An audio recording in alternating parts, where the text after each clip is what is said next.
बोले श्री वृंदावन बिहारी लाल की जय, राधे गोविंद सरकार की जय, श्रीमद् भागवत महापुराण की जय, गौ माता की जय, सत्य सनातन धर्म की जय जय श्री राम, जय जय श्री राम, जय जय श्री राम। निताई गौर हरि बोल।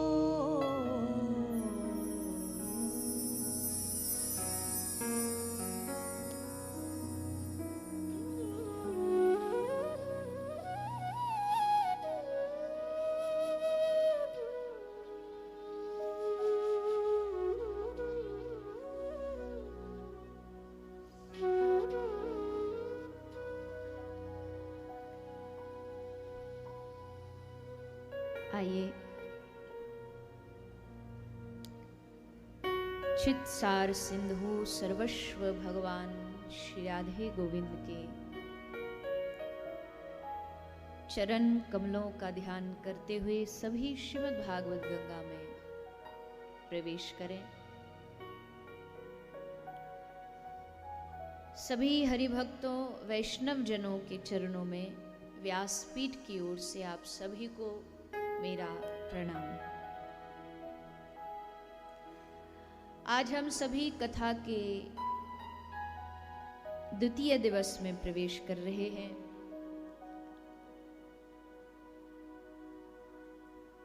कथा के साथ साथ आज का दिन हमारे संप्रदाय का एक बड़ा ही महत्वपूर्ण दिन है। आज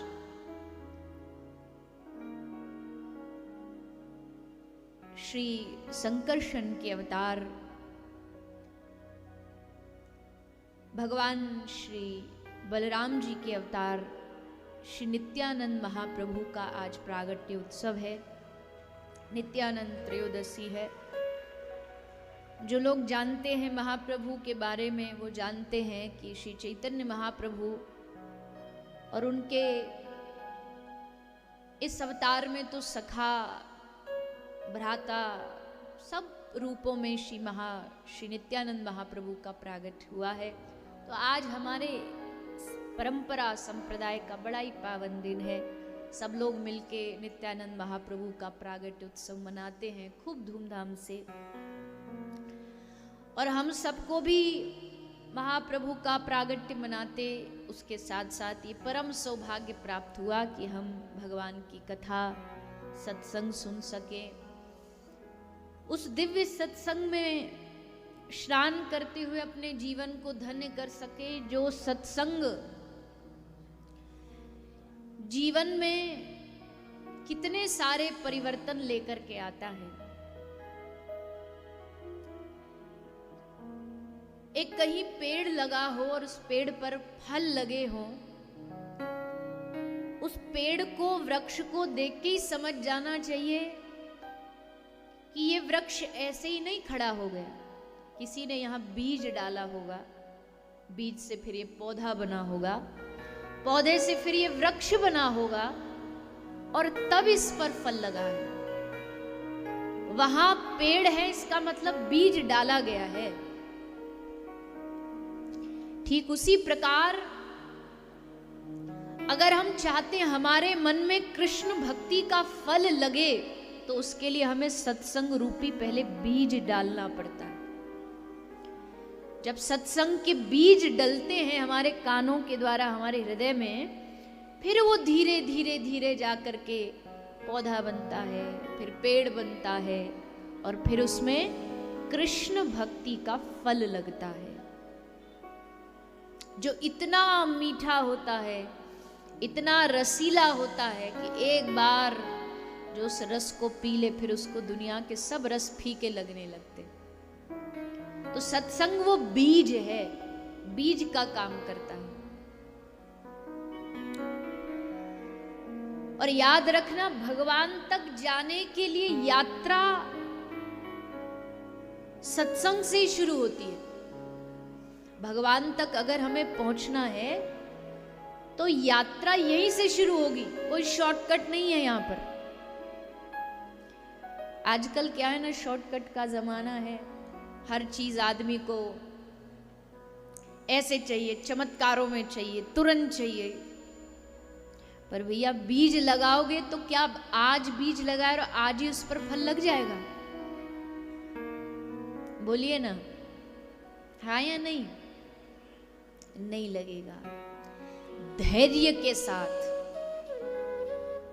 प्रतीक्षा करनी पड़ेगी, उसमें पानी डालना पड़ेगा, उसमें खाद डालना पड़ेगा, उसको सींचना पड़ेगा, तब फल लगता है। आज ही बीज बो और फिर कहो आज ही चाहिए हमको तो फल, ऐसे नहीं प्राप्त होता।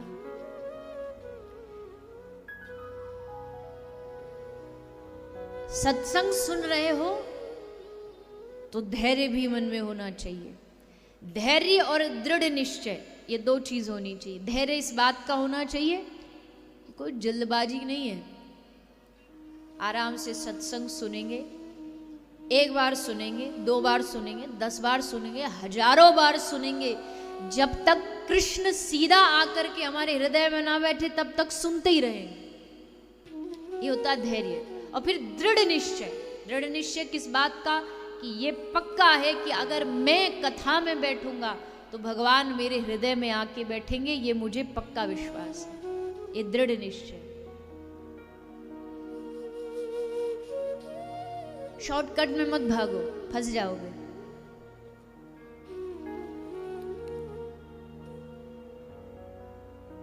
सत्संग के रास्ते से भगवान तक पहुंचा जा सकता है। भगवान से मिलने का एक ही तरीका है। ब्रज की हमारी माताएं गाती हैं, सांवरे से मिलने का सत्संग ही बहाना है। ये बात एकदम सच्ची है कि उनसे मिलन होगा सत्संग के द्वारा, दूसरा कोई रास्ता नहीं। सत्संग ही वहां तक पहुंचाए। और मुझे तो बड़ा आश्चर्य होता कि सत्संग में लोगों की जिनकी रुचि नहीं है, क्यों नहीं है? कितना आनंदमय रास्ता है। देखो कुछ करना नहीं, आप आराम से बैठे ही तो हो, बोलने वाला बोलेगा, कोई परिश्रम हमें करना नहीं, बस बैठो आराम से और डूब जाओ इस कथा में, सुनो कानों से, पियो इस रस को, कितना आनंद आता है। कभी कभी आप लोग के भाग्य से थोड़ा जलन भी होती है कि कितने भाग्यशाली हो। हमेशा मतलब भाग्य हमारा भी कम नहीं है, उनकी कथा गाना कोई कम कृपा नहीं है।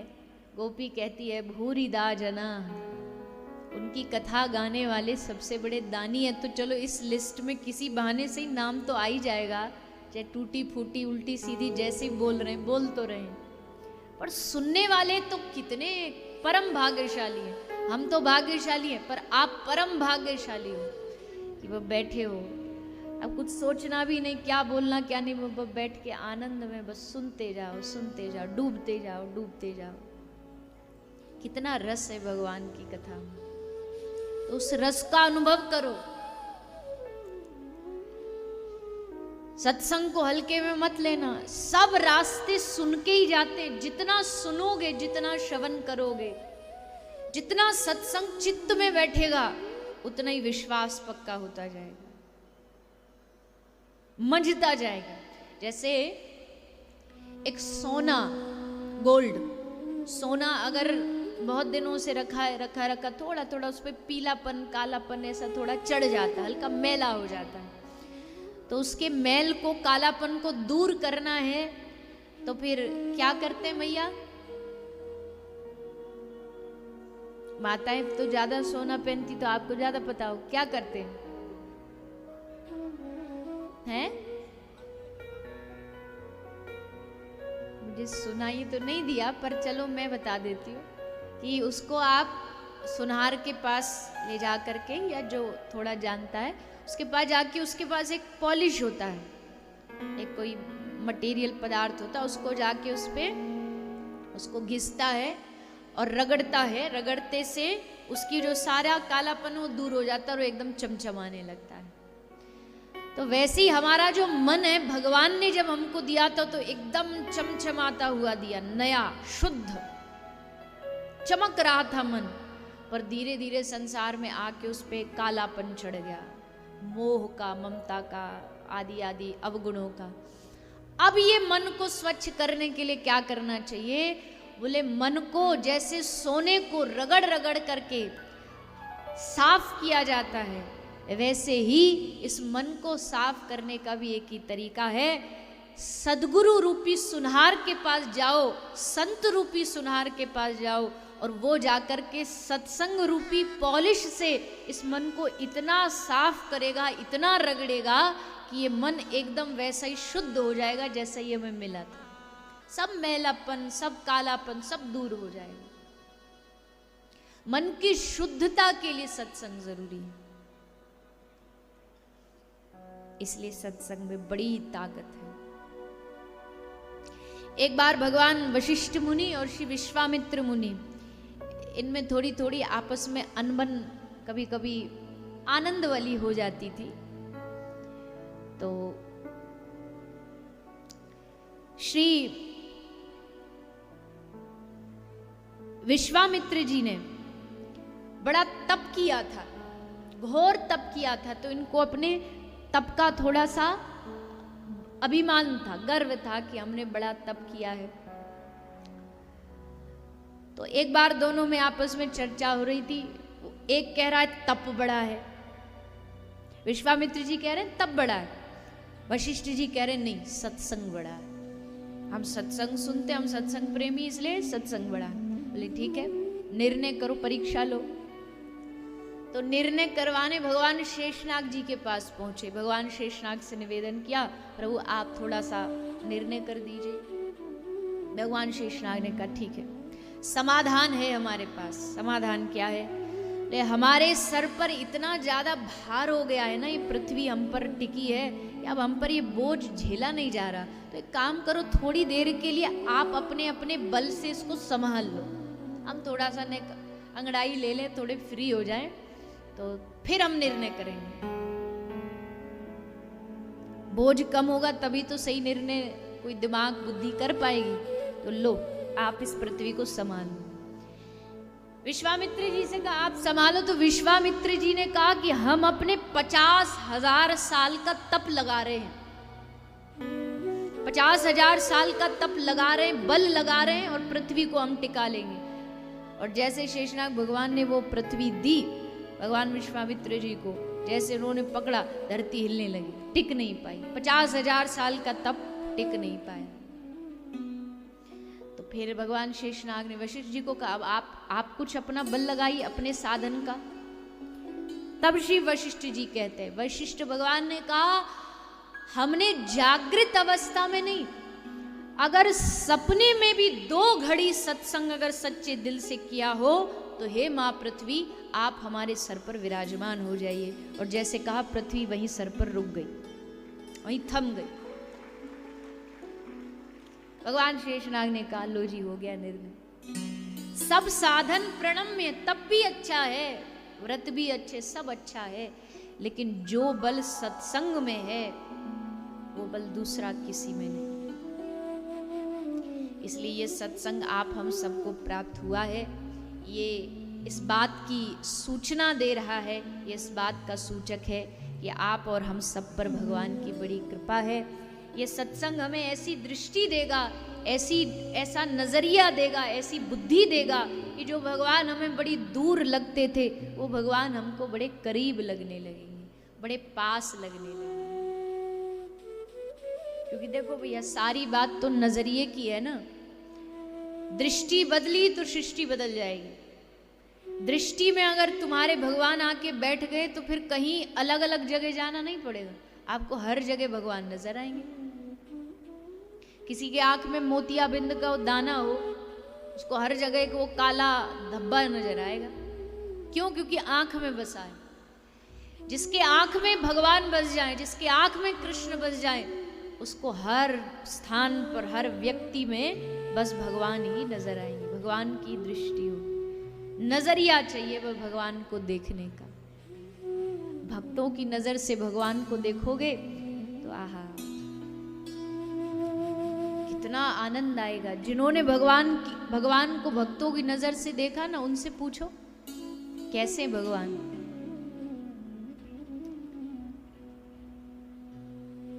मैं कई बार ये दृष्टांत दिया है।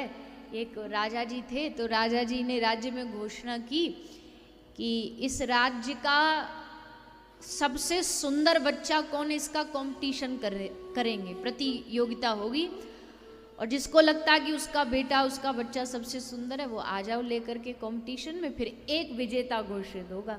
तो सब ला रहे थे अपने अपने बच्चों को सुंदर सजा धजा के, और जिसका बच्चा सुंदर था वही लेके आ रहा था, क्योंकि पता था एक से बढ़कर एक सुंदर व्यक्ति बच्चा आएगा। एक गांव की भोली भाली सी मैया आई अपने बच्चे को लेकर। बच्चा भी कैसा था, एकदम काला कलूटा, टेढ़ा मेढ़ा, कोई सौंदर्यता तो दूर दूर तक नहीं थी, बड़ा विचित्र मुख था उसका। और उसको लेकर के राजा जी के पास आ गई, बोले राजा जी हमारे बच्चे का नाम लिखो प्रतियोगिता में। तो राजा जी हंस पड़े। राजा जी ने हंस के कहा मैया देखो सब बातें एक तरफ, पर तू एक बात बता, कम से कम थोड़ा तो सोचना चाहिए कि एक से बढ़कर एक सुंदर बच्चा आएगा और तू अपने इस बच्चे को लेके आई। अब इतना तो समझ में ही आ जाता है ना कि ये बच्चा तो प्रतिस्पर्धा में चल ही नहीं पाएगा, फिर भी तू इसको लेकर के क्यों आई। तो उस मैया ने हंसते हुए जवाब दिया, माता कहती है आपको बच्चा सुंदर नहीं लग रहा, जानती हो क्यों? क्योंकि आप इसको राजा की नजर से देख रहे हो। एक बार आप इसको मेरी नजर से देखो तो मुझे लगता है ये राज्य का सबसे सुंदर बच्चा है। मेरी दृष्टि से जब देखोगे तब आपको ये सुंदर दिखाई देगा, अगर अपनी दृष्टि से देखोगे तो कुरूप नजर आएगा, पर मेरे नजरिए से देखो तो ये बच्चा सबसे सुंदर बच्चा है। वैसे ही अगर भक्त की प्रेमी की दृष्टि से देखोगे तो तुमको अपने ठाकुर जी से सुंदर कोई दुनिया में दूसरा दिखाई नहीं देगा। उनसे सुंदर स्वभाव वाला टॉर्च लेके भी ढूंढोगे कोई मिल जाए, कोई उनसे अच्छे स्वभाव का कोई मिल जाए, कोई नजर नहीं आएगा, केवल वही नजर आएंगे। तो कथा क्या करती है? कथा हमको दृष्टि देती है, कथा हमको नजरिया देती है भगवान को देखने का। हरि कथा जीवन का हर डर खोल देती है, अमृत प्रेम का हमारे हृदय में अनमोल देती है, और जो एक बार भी आ जाए इस हरि कथा की शरण में उसके जीवन को ये कथा बहारों से तोल देती है। उसके जीवन में एकदम बहार आ जाती है, उसके जीवन में आनंद ही आनंद भरा रहे, क्योंकि उसके जीवन में सत्संग है, उसके जीवन में हरि कथा है। कितनी बड़ी कृपा है भगवान की हम पर। चलो भगवान हमारे संग नहीं, पर भगवान की कथा तो हमारे पास है, ये क्या कम है? भगवान की कथा तुम्हारे जीवन में ये कोई कम नहीं है, बस इसकी महत्व को समझो, इसकी महिमा को समझो।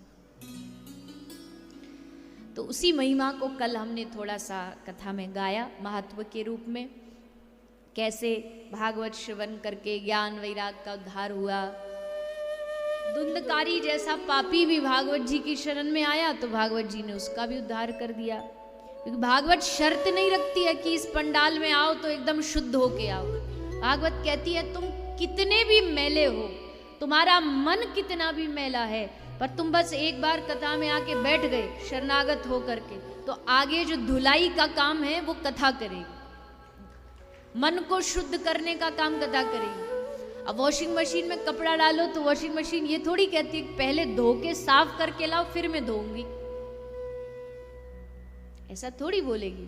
तुम कितने भी मैले कपड़े लेके आओ, मशीन का काम है धोना, तो ये कथा भी वॉशिंग मशीन का काम करती है। अब मन धो के मन साफ करके तब कथा में आओ तो फिर कथा क्या करेगी? कथा का ही तो काम है मन को स्वच्छ करना, साफ करना। इसलिए पापी भी आए, जो इसकी शरण में आए, भागवत जी सबका उद्धार करती है। ऐसी परम कृपालु दया में ये ग्रंथ, ये भागवत जी हमें प्राप्त हुआ है। ये ग्रंथ कोई साधारण नहीं है। अभी यहां आने से पहले कुछ पत्रकारों के साथ प्रेस कॉन्फ्रेंस थी, सब कुछ पूछ रहे थे अपने अपने भाव अनुसार। एक विशेष मुद्दा चल रहा था, वो तो समय नहीं था, नहीं तो पूरा अच्छा 2-4 घंटे की वो चर्चा होती, पर यहाँ आना था तो संक्षेप में किया। तो बार बार उसमें मुद्दा उठ रहा था। कई पूछ रहे थे कि अभी अभी एक घटना ऐसी घटी, अब नाम तो क्या लूँ, मुझे नाम लेना, कोई व्यासपीठ ना किसी का समर्थन करती ना किसी का विरोध करती, पर एक मुद्दा भी ऐसा उठा, कुछ लोगों ने मिलकर के जाकर के हमारे सनातन धर्म की जो पहचान है, बाबा तुलसीदास के द्वारा उनकी वाणी से निकली जो धारा है, जो गंगा है, एक बच्चे के मन में जिसने राम के नाम को बिठा दिया हो, ऐसी बहती हुई गंगा रामचरितमानस। और उसको कुछ तथाकथित लोगों ने जाकर के भरे समाज में, भरे चौराहे पर जाकर के उसको जलाया, उसको फाड़ा। ये तो कल्पना है, ये कोरी कहानी है, ये कल्पना है, ये कहकर के उसको जला दिया गया।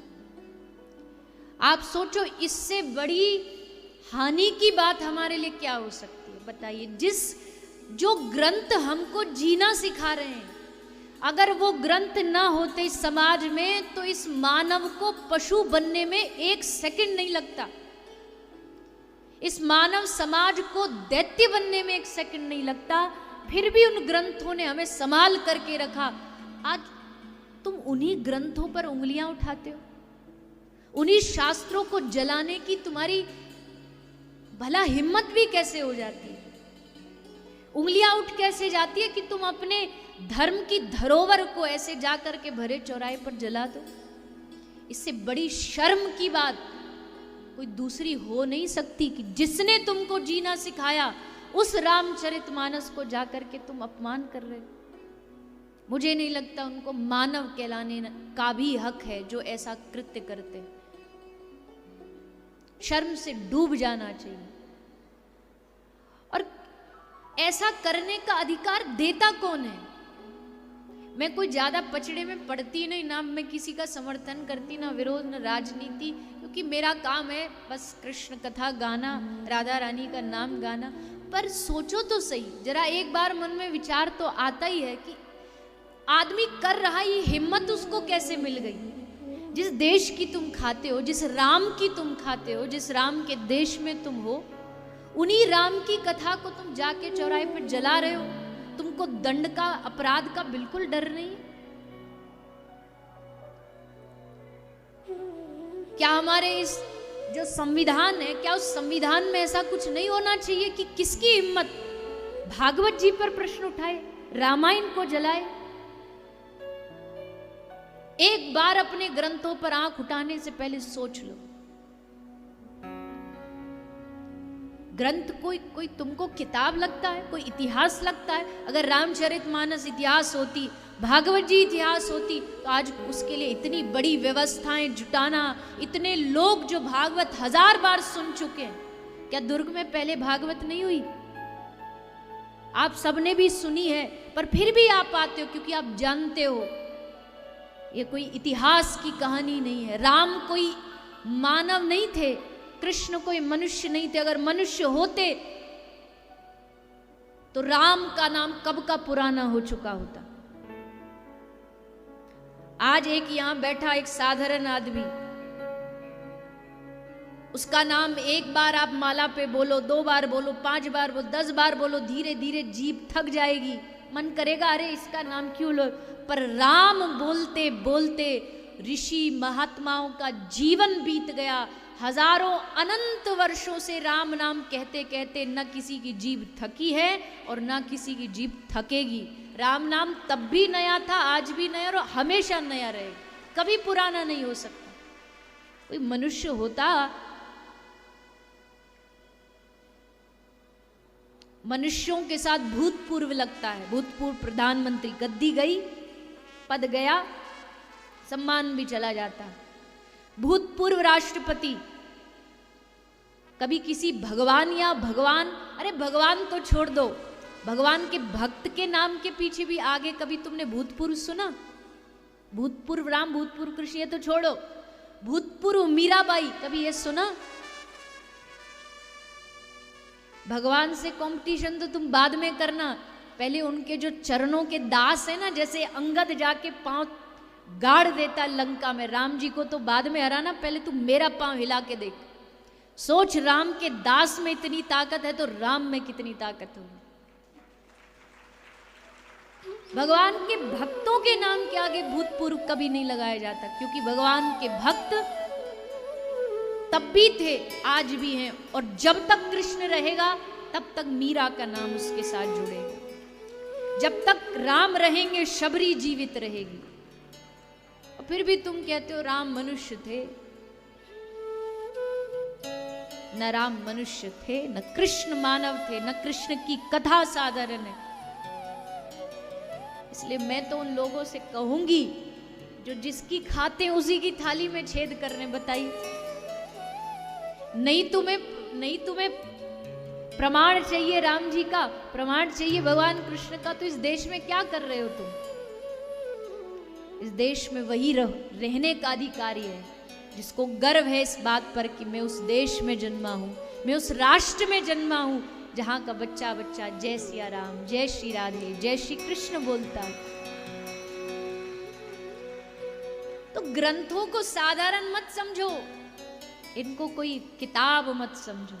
ये किताबें नहीं है, ये जीवन जीने का एक मैनुअल है। जीवन जीने का तरीका सिखाते हैं हमें हमारे शास्त्र, पुराण, वेद, उपनिषद। भागवत ने कितनों का जीवन बदला है, मैं बता नहीं सकती। कभी कभी एकांत में अकेले में रहती हूँ तो मेरा हृदय एकदम गदगद हो जाता है ये सोच करके कि भगवान ने हमको भले निमित्त बनाया इसके लिए, हम जानते करने वाले ठाकुर जी हैं, पर निमित्त बना के भी भगवान ने कितनी कृपा की।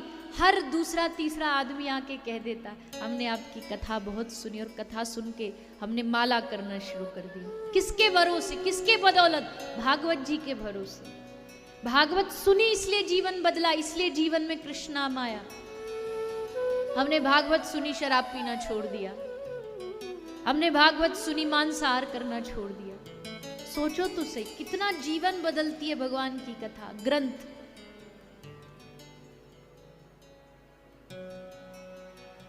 पर इसका मतलब ये नहीं, इसका मतलब वो जो बीच वाला मीडिएटर है जो थोड़ा बहुत भगवान की कथा गा रहा, वो अभिमान में ना फूल जाए कि हाँ हमारे करने से देखो कितना बदल गया। हमारे करने से नहीं हुआ है।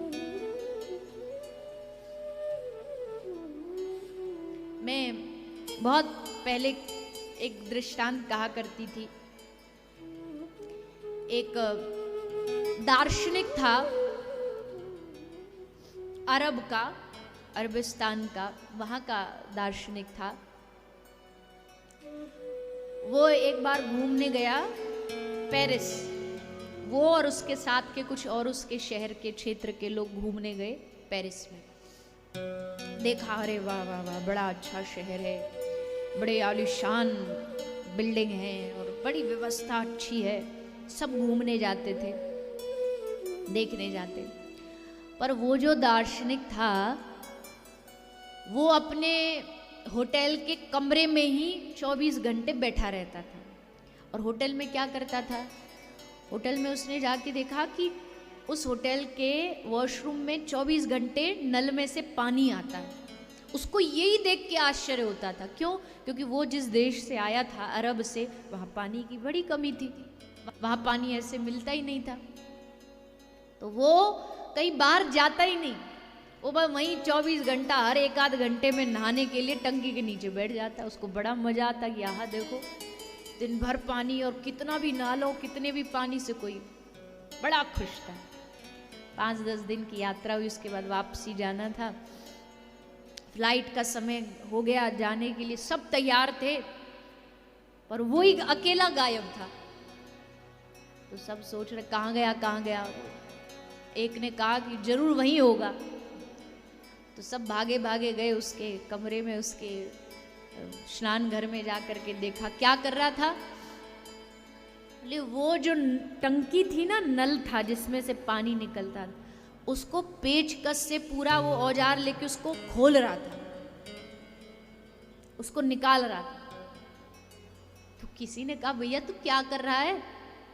बोले इस नल को अपने देश में ले जा रहा हूं, इस नल में बड़ा पानी है, अपने देश में ले जाऊंगा तो वहां जाकर के भी उससे पानी निकलेगा, खूब नहाया करूंगा। तो किसी ने कहा रे बाप रे तू बड़ा बोला है। अरे भैया पानी इस नल में नहीं है, इस नल के पीछे पाइप लगा है, होटल के ऊपर टंकी होगी, उस टंकी में पानी भरा होगा और टंकी में भी पानी कहीं से आ रहा होगा, किसी जलाशय से, किसी ऐसे स्थान से जहाँ पानी का अथाह समुद्र हो, वहां से वो जल आता है। इस टंकी को ले जाने से क्या हो जाएगा? टंकी तो बस माध्यम है, इधर घुमाओ तो बंद हो जाएगी, उधर घुमाओ तो चालू हो जाएगी। पानी टंकी में नहीं दिख रहा है, टंकी में से आ रहा है, पर पानी का पीछे एक स्रोत है। वैसे ही एक वक्ता को कभी भूलना नहीं चाहिए, वक्ता का काम बस उस टंकी के जैसा है। यजमान जी ने 2 तारीख को ऑन कर दिया तो हम ऑन हो गए, 8 को ऑफ कर देंगे तो ऑफ हो जाएंगे। ऑन ऑफ बस करते हैं, टंकी चालू हो जाती है। लोग को लगता है बड़े ज्ञानी हैं ये तो, बड़े परम भक्त हैं ये तो, पर असल में न उनके भीतर ज्ञान है न कोई जल है। जल का एक पीछे मुझे लगता है एक गुरु कृपा का और भगवत कृपा का एक जलाशय है, अथाह समुद्र है, वहां से जो जल बहता है वो थोड़ा थोड़ा यहाँ से निकलता है और उसमें से भीगते हैं। अब इसमें कोई खुद भूल जाए एकदम कि हाँ हम बड़े तत्वदर्शी, बड़े ज्ञान, नहीं नहीं नहीं, पीछे गुरु कृपा का जलाशय वहां से आ रहा है। तो माध्यम बनाया भगवान ने इस ग्रंथ का, पर सोचो इस ग्रंथ ने कितना जीवन बदला है लोगों का। ग्रंथ का अर्थ ही होता है जो हृदय की ग्रंथि को तोड़ दे। जैसे चोटी में, ब्राह्मण की चोटी में गांठ होती है, जनेऊ में गांठ होती है। अब इन गांठों को तो हाथ से खोल दोगे, पर एक गांठ मन में भी है। मन की गांठ को कौन खोलता है? जो हृदय की ग्रंथि को खोल दे उसका नाम ग्रंथ है। और केवल खोल ना दे, क्योंकि खुला छोड़ दिया तो ये मन फिर जाके किसी से गांठ बांध लेगा, फिर कहीं जाके उलझ जाएगा। इसलिए ग्रंथ का काम है जो हृदय की गांठ को संसार से खोल करके कृष्ण के पीतांबर से जाके बांध दे, वो ग्रंथ करता है। अब नहीं खुलेगा ये बंधन। अब जब ठाकुर जी के चरणों में जाके ये गांठ लग गई तो अब तो महाराज एक बार ये गांठ जब पक्की हो जाती है ना, भगवान के पीतांबर से जब ये मन बंध जाता है, श्री राधा रानी के चरणों से जब ये मन बंध जाता है, ये ग्रंथि जुड़ जाती है, उनके नाम से जब ये मन जुड़ जाता है, तो फिर दूसरी कोई चीज नहीं भाती। इसलिए ग्रंथ का आश्रय लेना, ये हमारे जीवन में परिवर्तन लाना है। श्रीमद् भागवत ऐसा ये ग्रंथ है जिसने हमारे मन को, हमारे चित्त को भगवान से जोड़ने का काम किया है। आगे भागवत का जो प्रथम स्कंद है, प्रथम स्कंद में श्री व्यास जी महाराज ने भागवत का मंगलाचरण किया है, भागवत का शुभारंभ किया है। उस शुभारंभ को करते हुए भगवान को प्रणाम किया है। जन्माद्यस्य यतोऽन्वयादितरतश्चार्थेष्वभिज्ञस्वराट् तेने ब्रह्म हृदयायादि कवये मुह्यन्ति यत्सूरया। तेजो वारी मृदाम यथा विनिमयो यत्र त्रिशर्गो मृषा धाम्ना स्वेन सदा निरस्त कुहकम सत्यम परम धीमहि। भगवान सत्य स्वरूप को प्रणाम किया। निगम कल्प तरोर गलितम फलम शुकमुखाद अमृत द्रव्य संयुतम पिबत भागवतम रसमालयम मुहुरहो रसिका भुवि भावुका। इस भागवत की तुलना उस फल से की जिस फल में रस ही रस भरा है। और कहते हैं तोते का खाया फल तो वैसे भी मीठा माना जाता है। तो भागवत के जो वक्ता हैं वो भी शुक हैं, शुकदेव जी। उन्होंने जब से इस ग्रंथ को अपना बनाया, ये ग्रंथ और रसीला हो गया और रस से भर गया। देखो मैं ये नहीं कहती कि वेद उपनिषद पुराणों में रस नहीं है, वो भी प्रणम्य है। हमारे धर्म का आरंभ तो उनसे ही हुआ है। पर कभी कभी क्या होता है ना, जो काम घी कर देता वो दूध नहीं करता। भले घी निकला दूध में से ही है, भागवत निकली वेदों में से ही है, पर जो रस भागवत जी में वो कहीं और नहीं। इसलिए पिबत भागवतम रसमालयम मुहुरहो रसिका भुवि भावुका। इस रस को अपने जीवन में पान करते जाओ। इतना पान करो, इतना पान करो। कहते हैं ना इस दुनिया में हर आदमी को अलग अलग शौक होता है। किसी को नई मूवी रिलीज हुई पहला दिन फर्स्ट डे फर्स्ट शो देखने का शौक होता है। किसी को घूमने का शौक होता है, किसी को नया नया खाने का शौक होता है, किसी को फाड़ी पन्नी और नहीं तो इसी का शौक होता है। किसी को उसका शौक होता है।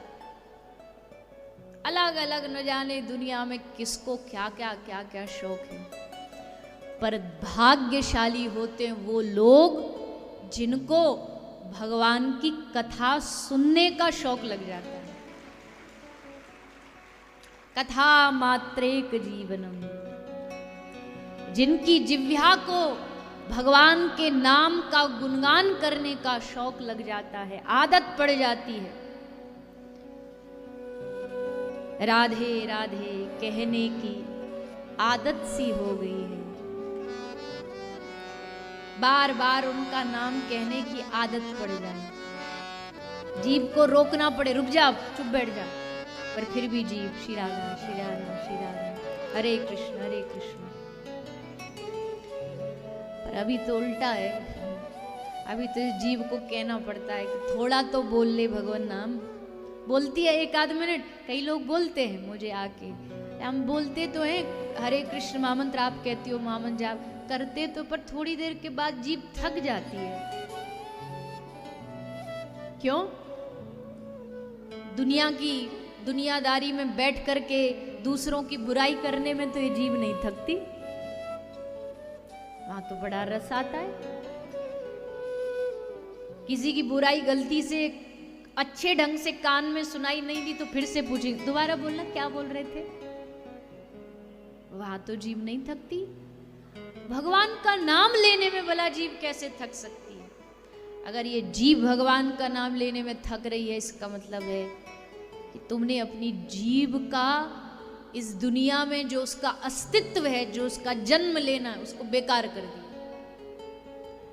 अरे इस जिह्वा की धन्यता तो तभी है जब ये जब ये जिह्वा बार बार कृष्ण कहे, गोविंद कहे, राम कहे, तब इस जीव की धन्यता। बाकी इधर उधर की बातों में लगी रहेगी 24 घंटा, क्या मिलेगा? क्या प्राप्त होगा?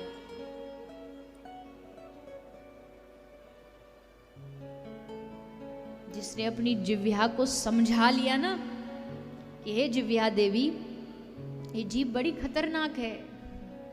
जीभ से खतरनाक दूसरी कोई चीज नहीं है दुनिया में, क्योंकि इसी से सारे रिश्ते बनते हैं और इसी से सारे रिश्ते बिगड़ते हैं। इस जीभ को अपने आप पे बड़ा घमंड है। दांत कहता है तू ज्यादा उछल मत, बत्ती सी के बीच में रहती है, कभी भी दांत के नीचे आकर के दब सकती है। जीभ कहती है खबरदार, जो हमको डराया तो होंगे तुम बड़े सॉलिड पत्थर जैसे दांत, पर अगर मैं अपनी पे आई ना तो ऐसा कुछ बोल दूंगी कि सामने वाला आके एक मुक्का मारेगा और तुम 32 के 32 बाहर आ जाओगे। है बड़ी मुलायम सी, बड़ी खतरनाक, बोल के खुद तो घुस जाती है गड्ढे में और फिर जा करके सबरे, हमारे ब्रज में, ब्रज भाषा में कहें सबरे मूड फुरवावनी है। अगर कहीं लड़ाई झगड़ा करवाना वो ये जीव ही एक अकेली काफी है, इससे बड़ा कोई तलवार कोई कुछ काम नहीं आता। इसलिए जिसने जिव्या को जीत लिया, जिसने जिव्या की महिमा को समझ लिया, पर मैं तो इतना ही कहूंगी कि भाई इतना ध्यान रखो, ये जीव बस केवल इधर उधर की बात करने के लिए नहीं मिली है। ये जीव मिली है बस बैठ करके उनका नाम गाओ, उनकी महिमा गाओ, उनके गुणगान गाओ, तब इस जीव की धन्यता।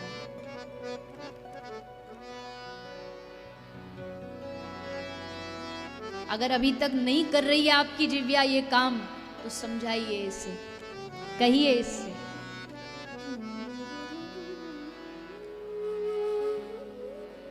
हरि बोल मेरी रसना,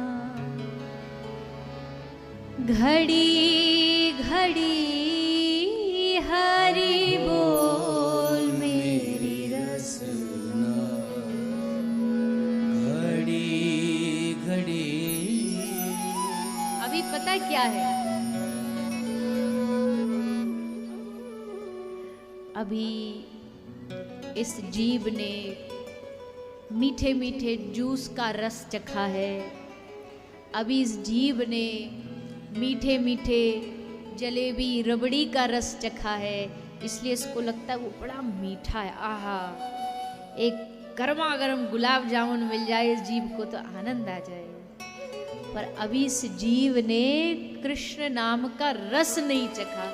जब वो चख लेगी ना तो दिन रात ये जीव बस लालायित रहेगी कि कृष्ण नाम एक क्षण भी छूट ना जाए। इस जिव्या पर जैसे कोई नृत्यांगना नृत्य करती है, वैसे इस जिव्या पर हर क्षण हर पल कृष्ण नाम नृत्य करता रहे, राम नाम नृत्य करता रहे। इसलिए इस जिव्या को समझाइए, जो कोई सच्चा महापुरुष होता है। आज नित्यानंद त्रयोदशी, महाप्रभु नित्यानंद श्री चैतन्य महाप्रभु ने आज्ञा दी नित्यानंद महाप्रभु को और अद्वैताचार्य को कि जाओ जितने भी नवद्वीप में, बंगाल में जितने घर हैं सब घर घर जाके भिक्षा मांगो। नित्यानंद महाप्रभु आए, पहले दरवाजे पर खड़े हुए, आवाज लगाई भिक्षाम देही भिक्षाम देही। मैया बाहर आई रोटी लेकर के, बाबा लो। महाप्रभु नित्यानंद ने कहा नहीं, मैं ये भिक्षा लेने नहीं आया। पैसा चाहिए? नहीं, ये भी भिक्षा नहीं चाहिए। कपड़ा चाहिए? ये भी भिक्षा नहीं चाहिए। तो क्या चाहिए आपको भिक्षा में? श्री नित्यानंद महाप्रभु कहते हैं, मेरी झोली में भिक्षा डालो, तुम एक बार हरे कृष्ण हरे राम गालो। यह है मेरी भिक्षा। एक बार कृष्ण कहो, एक बार हरि बोल कहो। मैया बोल देती हरे कृष्ण कृष्ण कृष्ण हरे हरे, हरे राम राम राम हरे। महाप्रभु बोले भिक्षा मिल गई। फिर दूसरे घर गए, भिक्षा मांगी, फिर कहा कृष्ण कहो राम कहो।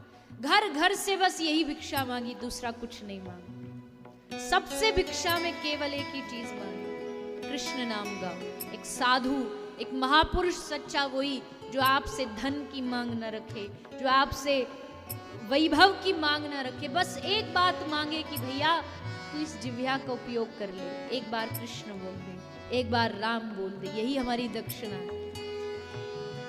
आगे मिल गए जगाई मधाई, दो भाई थे, नशे में धुत पड़े थे। उनको भी जाके कहा भैया एक बार हरि बोल बोलो। दैत्य प्रवृत्ति के थे, सो पत्थर उठाया और जगाई मदाई ने श्री नित्यानंद महाप्रभु के ऊपर पत्थर मारा, सर में पत्थर लगा, लहू बहने लगा। चैतन्य महाप्रभु को पता चला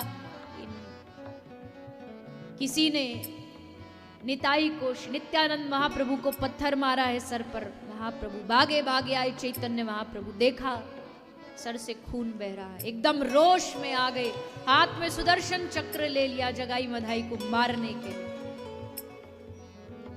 तूने मेरे भ्राता नित्यानंद पर पत्थर मारा, अभी तुझे नष्ट करता हूं। लेकिन धन्य है, करुणा के अवतार है श्री नित्यानंद महाप्रभु। चैतन्य महाप्रभु का हाथ पकड़ लिया, ना ना प्रभु, आपका ये जो अवतार है ना, ये मारने के लिए नहीं हुआ है, आपका ये अवतार तारने के लिए हुआ है।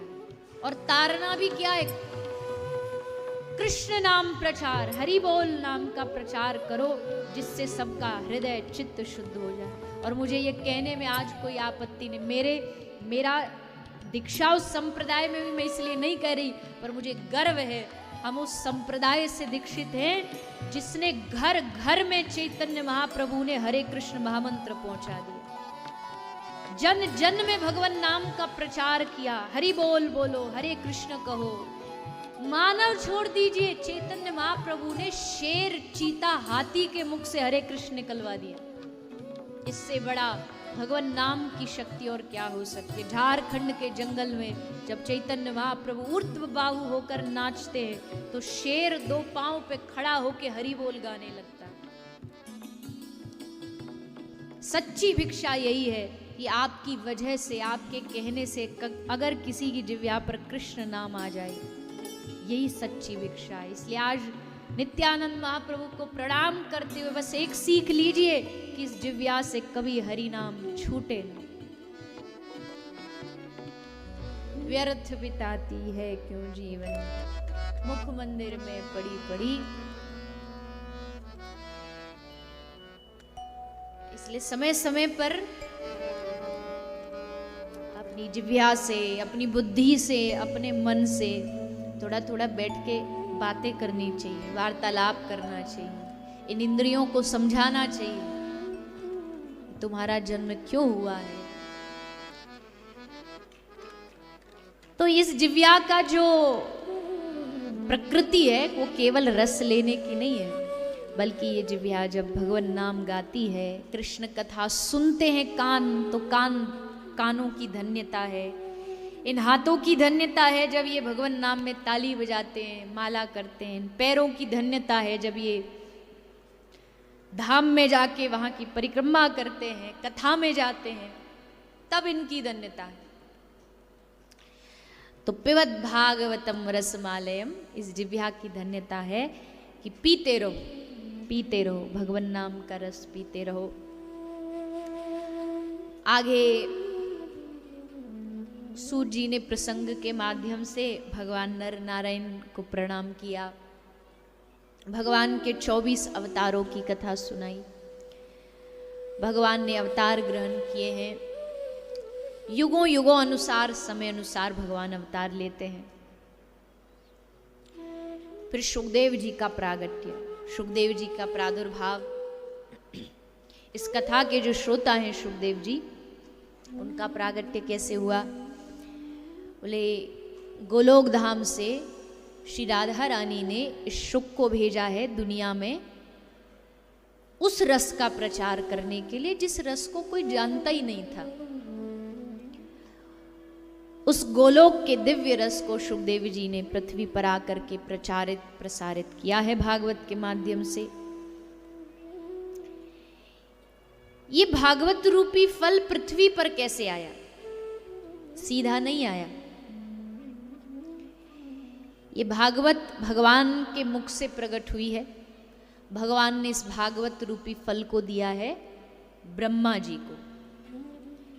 ब्रह्मा जी ने इस फल को दिया है नारद जी को।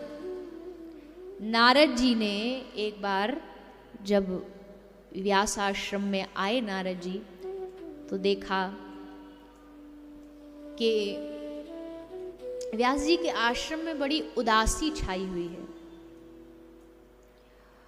और संत की एक असली पहचान ये है, जब आप संत से मिलने जाते हो ना, उनके आश्रम में, उनकी कुटिया, तो वहां का वातावरण ही बता देता है कि यहाँ कोई उच्च कोटि का महापुरुष रहता है। वहां की वायु में बड़ा आनंद होता है, क्योंकि वहां उस साधु का भजन उस माटी में छुपा हुआ है, उसके कण कण में उसके भक्ति के परमाणु होते। और किसी संत के आश्रम में जाके उदासी, ये बात कुछ जचती नहीं।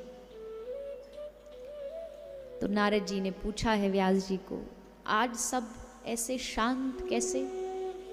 व्यास जी ने तब बताया, हे नारद जी, वैसे तो दुनिया की नजरों से देखो तो मैंने बहुत सारे ग्रंथों की रचनाएं की हैं, पुराणों की रचनाएं की हैं, पर अभी एक जो मन को जो तसल्ली मिलनी चाहिए कि हाँ, अब मैंने जो रचना की, जो लिखा, वो अब समाज के लिए कल्याणकारी होगा, वो अभी तक मन में आया नहीं।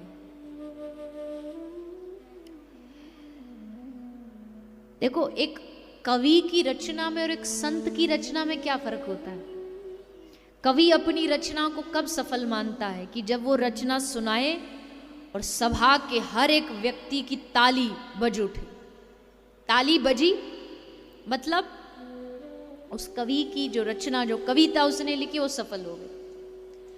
पर संत की जो रचना होती वो ताली बजाने के लिए नहीं होती। संत अपनी रचना को तब सफल मानता है जब उसकी रचना को जो सुने और सुनकर के समाज में कुछ परिवर्तन आ जाए, बदलाव आ जाए, तब संत समझता है कि उसकी रचना सफल हो गई। संत कोई तालियों का भूखा नहीं होता है। उसकी सफलता कहने की तब है जब समाज में बदलाव आए। व्यास जी ने कहा, मैंने रचना तो लिखी पर अभी खुद का ही मन शांत नहीं है, तो पढ़ने वाले का तो कैसे ही शांत होगा। और हे देवर्षि नारद जी, आप तो जानते हैं आगे कलयुग में बड़ा भयावह समय आने वाला है।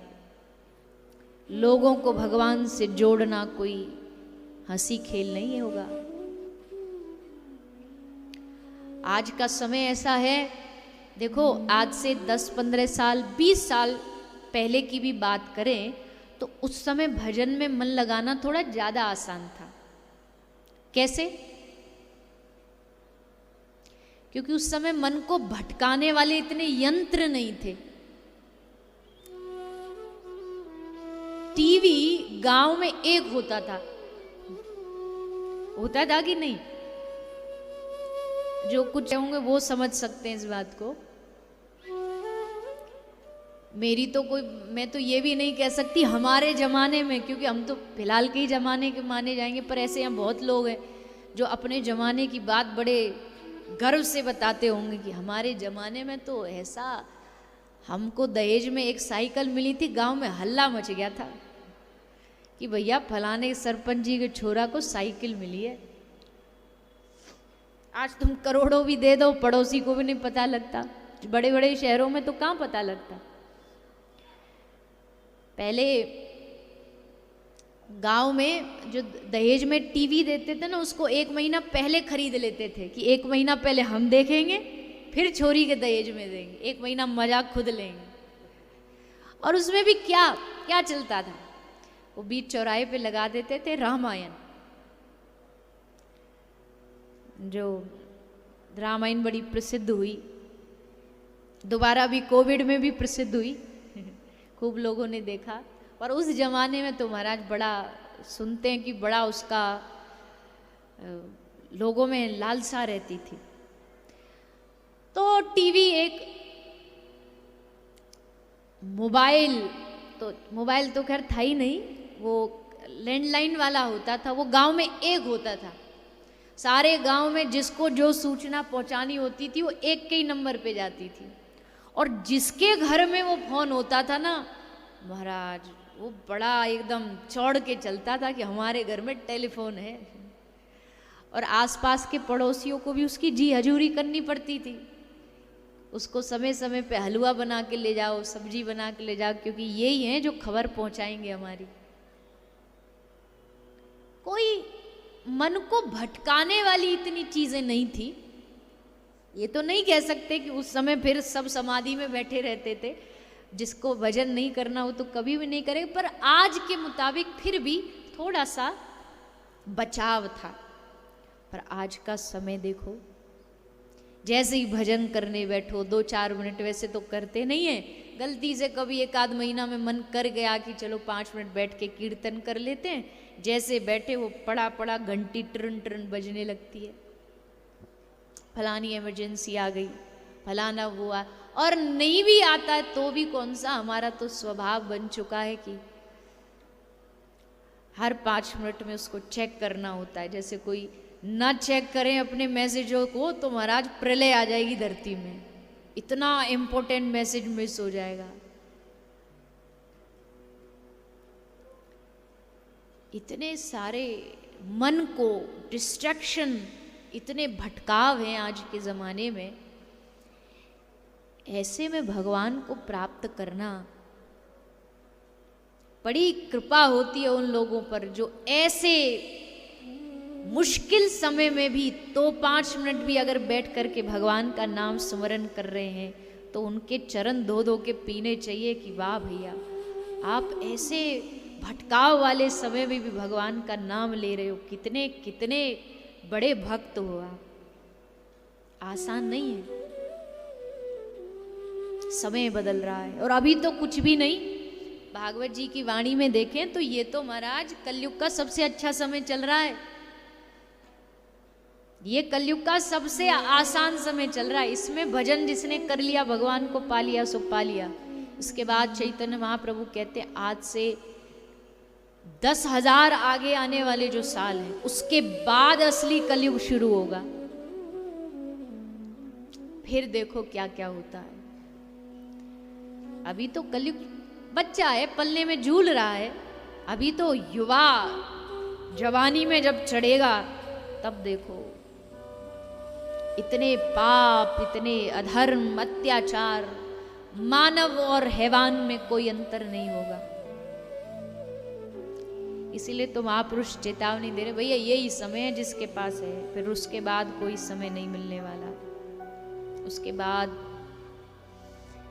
तो व्यास जी चिंतित अपने लिए कम है, आगे आने वाला जो समाज है उसके लिए ज्यादा है। संत की चिंता अपने लिए नहीं होती, समाज के लिए होती है। व्यास जी ने कहा क्या करूं, क्या लिखूं जो आगे भयानक कलयुग में भी सबको काम आए। तब नारद जी ने उनको 4 श्लोक दिए। नारद जी को 4 श्लोक ब्रह्मा जी से मिले थे। नारद जी ने अपने पूर्व जन्म की कथा सुनाई। पूर्व जन्म में एक बालक थे और दासी पुत्र थे, कैसे मन साधुओं की सेवा में लग गया और बस साधु सेवा ने जीवन में पूरा बदलाव लाया। अगले जन्म में नारद बन के ब्रह्मा जी से प्रकट हुए। ये 4 श्लोक व्यास जी को दिए। व्यास जी ने उन्हीं 4 श्लोकों के 18,000 श्लोक का निर्माण किया, श्रीमद् भागवत ग्रंथ की रचना की। अब इस कथा को सारे जगत तक पहुंचाए कौन? देखो, खाना बनाना अगर कला है तो परोसना उससे भी बड़ी कला है। भोजन अच्छा नहीं बनाओ ज्यादा, पर परोसने वाले में वो गुण हो, अरे भाई साहब नहीं, एक पूड़ी तो लेनी पड़ेगी हमारे हाथ से, तो उसके प्यार को देख करके जहाँ 2 पूड़ी खानी थी वहाँ 4 खा लेते हो, क्योंकि उसको खिलाने का अनुभव बहुत है। खिलाना हर किसी को नहीं आता है, किसी किसी को बड़ा अच्छा आता है। ना ना मार, अरे हमने कौन सा पाप कर दिया जो हमारे हाथ से नहीं खाओगे। अब खाने वाला भी शर्मा जाए कि भैया नहीं खाएंगे तो इनको लगेगा ये पापी है, तो चलो खा लो एक इनके हाथ से भी। परोसना बड़ी कला। और परोसने वाले का एक गुण ये है कि परोसने वाले को कभी भी भेदभाव नहीं करना चाहिए। भंडारे में परोसाई जिसको सौंपते हो ना, बड़े सावधानी से सौंपना चाहिए। भेदभाव करने वाले को सौंपोगे तो अपनी चाची मौसी को बुला के डब्बों में गुलाब जामुन भर के दे देगा, अपने जो होंगे। और जो दूसरे होंगे उनको थाली में सूखी रोटी भी नहीं मिलेगी, पर जो अपने होंगे उनको पहले से सेट कर दे। ऐसे भेदभाव वाले परोसने वाले नहीं होने चाहिए। परोसने वाला वो हो जो किसी में अंतर ना करे, भेद ना करे। भगवान की कथा परोसने वाला भी वो हो जिसको किसी में भेदभाव ना हो। इसको अच्छी कथा सुना दूं, ये धनवान है, ये पैसा वाला, इसलिए इसको बढ़िया कथा सुनाएंगे, ये तो ऐसे ही है, इनको ऐसे ही सुना नहीं। वो अलग बात है कि सुनने वाले में जितनी उत्सुकता होती है, कहने वाले में उतनी उत्सुकता अपने आप आ जाती है। और सुनने वाले ही ऐसे मुंह लटका के बैठेंगे तो कहने वाला भी थोड़ा, उसकी बैटरी भी थोड़ी लो हो जाती है, ये लगता हम कथा ही कुछ अच्छी नहीं कह रहे जो इनका मुंह लटका हुआ है। तो परोसना भी कला है। कौन परोसे? ऐसा कौन है जिसकी वाणी में उतना रस हो जो सबको आकर्षित कर ले? तो व्यास जी को एक ही नाम मन में आया, शुकदेव जी। शुकदेव जी को अपने घर बुलाने लौटाने के लिए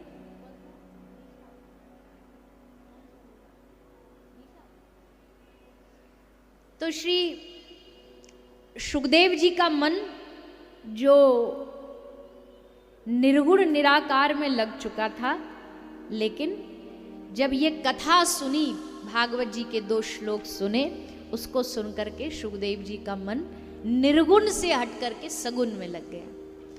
सगुण साकार जो भगवान है उनमें बड़ी आकर्षण शक्ति होती है, इसलिए ऐसे जो सगुण भगवान हैं, जिनके हाथ हैं, पाँव हैं, आँख हैं, जो बोलते भी हैं, जो खाते भी हैं, ऐसे भगवान में मन उलझ गया शुकदेव जी का। बरहा पीरम नटवरवपुः कर्णयो कर्णिकारं बिभ्रदवासः कनक कवशं वैजयन्तीं च मालां रन्ध्रान् वेणुरधर सुधया पूरयन् गोपवृन्दै वृन्दारण्यं स्वपदरमणं प्राविशद गीत कीर्ति। शिष्य बड़े चतुर हैं, जानते इनका मन अगर हरण करना तो मनमोहन के बारे में सुना। सबके मन को हरण करने वाला दुनिया में एक ही है, मनमोहन, नाम ही है मनमोहन। सुना रहे बरहा पीड़म। वृंदावन में आज एक जादूगर आया है। जादूगर जब अपनी जादूगरी दिखाता है तो जादूगर के पास एक छड़ी होती है, वैसे छड़ी घुमाता है और जादू के वो अपने कला दिखाता है। इस जादूगर के पास भी एक छड़ी है जो सबको अपना बना लेती है, और वो छड़ी कौन सी है? बोलिए ना। रधर वेणु। अधरों पर जब वो वेणु बजाता है, अधरों पर जब अपनी वेणु को, बांसुरी को रख करके उसमें प्राण फूंकता है, जब उसमें स्वर फूंकता है तो महाराज जड़ चेतन बन जाता है। वो भी कहती है कन्हैया बांसुरी मत बजाए करो। क्यों? बोलती हम जब भोजन बना रही हो ना, जब मत बनाया करो। भगवान कहते क्यों ना बजाऊं? अच्छा है ना, मान ले गोपी तू खीर बना रही हो और खीर में मीठा डालना भूल जाए, मेरी बांसुरी का जो ध्वनि है वो इतनी मीठी है कि बिना चीनी डाले तेरी खीर मीठी हो जाएगी, तो तेरा तो फायदा हो गया। गोपी ने कहा वो तो ठीक बात है, पर खीर बनेगी तो तब जब चूल्हे में आग जलेगी। जैसे आपके बांसुरी की ध्वनि इस लकड़ी को कान में सुनाई देती है, तो ये लकड़ी भी उस ध्वनि को सुन के एकदम बावरी हो जाती है। अग्नि जो प्रज्वलित थी वो जड़ लकड़ी में से जल बहने लगता, यानी वो गल जाती, गल के बहने लगती है। अब जब आग ही नहीं जलेगी तो भोजन कैसे बनेगा? गैया खड़ी खड़ी चारा खा रही है, बंशी बजी, पत्थर बन गई, जड़ बन गई, न चारा उगल पा रही है न निगल पा रही है। इस जादूगर के पास वो बांसुरी है। वृंदारण्यम स्वपद रमनम प्राविशद गीत की। ये आज वृंदारण्य में, ये वृंदावन में बांसुरी बजाता बजाता प्रवेश कर रहा है। कौन? जिसके सर पर मोर मुकुट है। बरहा पीड़म नटवर वपू। ये बड़ा सुंदर नट है। जैसे नट अपनी नृत्य कला से सबको सम्मोहित कर लेता है, वैसे ही ये मधुसूदन अपनी चाल से, अपनी मुस्कान से, अपनी बातों से, मधुरया गिरा वल्गुवाक्यया, जब ये बोलता है तो इसकी वाणी से ऐसे लगता है कि कोई अमृत बरस रहा हो, एक एक शब्द में जिसके रस भरा हुआ है। कर्णयो कर्णिकारम, कान में सुंदर कनेर के फूल के कुंडल पहन करके, गले में कौस्तुभ मणि माला पहन करके ये आज वृंदावन में प्रवेश कर रहा है। धीमी धीमी मंद मधुर समीर वायु चल रही है और उस वायु में इनके वो घुंघराले केश उड़ उड़ करके इनके मुख पर आ रहे हैं, मानो जैसे मडराते हुए बादल, जिन बादलों में जल भरा हुआ हो, मेघ उमड़ उमड़ करके गरज गरज के बरसने वाले हों, ऐसा आज इनके स्वरूप को देख करके प्रतीत हो रहा है। ऐसा सौंदर्य त्रिभुवन में कहीं नहीं। पितामह भीष्म जैसा महाज्ञानी जिसको श्रृंगार से कोई मतलब ही नहीं है, वो कह रहा है, ब्रह्मा जैसा महाज्ञानी कह रहा है, त्रिभुवन कमलम तमाल वर्णम। त्रिभुवन में ऐसा सौंदर्य न देखा होगा किसी ने, जैसा सौंदर्य हमारे बांके बिहारी जी का है, जैसा सौंदर्य हमारे राधा रमन लाल जी का है। ऐसे नुकीले कटीले नयन हैं, जैसे कोई खंजर चलता है ना, ऐसे नेत्रों से अपनी दृष्टि के उस प्रहार से सबको घायल कर देते हैं।